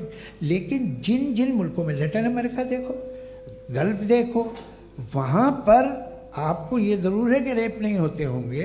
रेप की ज़रूरत क्या है भाई, उसको तो ख़रीद लो, घर में रखो, सड़क पर रेप करने की क्या ज़रूरत है। मगर सुनिए सुनिए सुनिए, मगर हकीकत ये है कि वहाँ शख्सी आज़ादी राय देने की, बोलने की नहीं है। जी, ये एक आखिरी सवाल मुफ्ती साहब से। हाँ मैम, इनको माइक दीजिए। शुक्रिया। मेरा नाम मनीषा है, मैं हरियाणा से आई हूँ। मैं मुफ्ती साहब से एक बात पूछना चाहती हूँ। आप बार बार जावेद साहब को कॉन्ट्राडिक्ट तो कर रहे हैं कि आपने ये कहा, लेकिन आप भी अजम्पशंस के बेसिस पे बात कर रहे हैं। आपने खुदा के होने का कौन सा प्रूफ पेश किया है, खुदा की एग्जिस्टेंस का? अब इस सवाल को अलग रहने दीजिए, कौन एथीस्ट है कौन नहीं है। और दूसरी बात जो आपने एक छोटी सी कही थी कि ये फ्री विल का इस्तेमाल करता है इंसान अपनी, लेकिन इस फ्री विल का इस्तेमाल में मतलब खुदा ने ये दे दी सबको ये इजाज़त कि वो कितना घिनौनापन और कितने ज़्यादा ख़राब से ख़राब तरीके इस्तेमाल कर सकता है। जवाब सुनते जी। आप फ्री विल को मानती है ना, या अब कहती है कि फ्री विल नहीं है ना, मानती है ना? तो अब आपके पास इसका कोई एक्सप्लेनेशन नहीं है कि अगर एक इंसान उस फ्री विल का इस्तेमाल करके गलत काम कर रहा है और बच के अच्छी ज़िंदगी गुजार के निकल जा रहा है, उसका कोई रिकम्पेंस नहीं है। हमारे वर्ल्ड व्यू में जो इंसान गलत काम कर रहा है उसको भी रिकम्पेंस यानी उसका बुरा बदला मिलना है, और जो सही काम कर रहा है उसको सही बदला मिलना है। लिहाजा जो फ्री विल है वो इस तरीके से है कि एक लिमिटेड टाइम तक खुदा ने मोहलत दी। ऐसा नहीं कि छूट दे दी, जो करना है करते रहो हमेशा। वक्त आएगा जब एग्जाम का टाइम खत्म होगा तब रिजल्ट आएगा, दौराने एग्जाम जबरदस्ती आपको नहीं बताया जाएगा। अरे भाई एक सेकंड, जी सवाल मुफ्ती साहब से मेरा, मुफ्ती साहब से जी, हाँ, रुक जाइए, आपसे फोन, आप इसके बाद आपसे यही रहेंगे वो। हाँ, बोलिए। मैं मुफ्ती साहब एक ही सवाल करता हूँ कि अगर जो हो रहा है फ्री विल से हो रहा है और एक दिन बरोज़ क़यामत इंसाफ होगा मैशर में वगैरह वगैरह, तो दुआ क्यों मांगते हैं लोग? दुआ मांगते हैं इसके मतलब है अभी भी उसने ये डिपार्टमेंट रखा है कि मैं रोज़मर्रा की जिंदगी में बिल्कुल बिल्कुल ही कैन। तो तुम कैन हो, तुम मुझे नौकरी दिला देते हो, मेरे बेटे को ग्रीन कार्ड दिला देते हो, और 45,000 बच्चे मरते हो, उन्हें रोकते नहीं हो। नहीं तो क्या आप ये कह रहे हैं कि इस दुनिया में जालिमों को कभी पकड़ ही नहीं होती है? अरे जो भी पकड़ होगी, वो बच्चे रोते हैं। बिल्कुल, देखिए मैंने अपने ओपनिंग स्टेटमेंट में यही कहा था कि जनाब जावेद साहब सिर्फ इमोशनल आर्गुमेंट देंगे। This is an emotional argument. ये छोटे मोटे इसके पीछे का रीजन मैंने बताया क्या है, देखिए मैं इसके पीछे का रीजन क्या है मैंने बताया। मंच से आप लोगों को सज्जनों इसलिए कह रहा हूं ताकि थोड़ा सा आपके कॉन्शियंस पे जोर रहे कि आपको ऑर्डर बचा के रखना है। वक्त तय हुआ था, ये वक्त पूरा हुआ, आपने इतने धैर्यपूर्वक सुना, मैं आप सबका बहुत बहुत शुक्रगुजार हूं। यदि इन दोनों विद्वानों की इच्छा होगी तो कभी हम इस बातचीत का राउंड 2, राउंड 3, यही तो देखिए खूबी है इंसान की कि बहस मुबाहसे में वो पड़ा रहता है।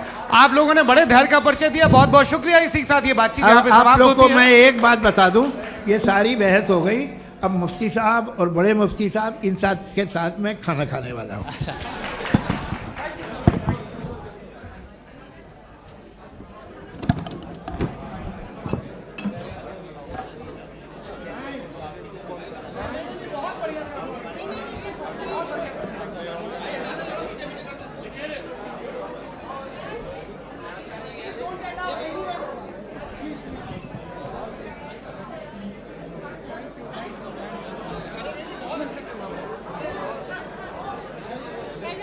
आप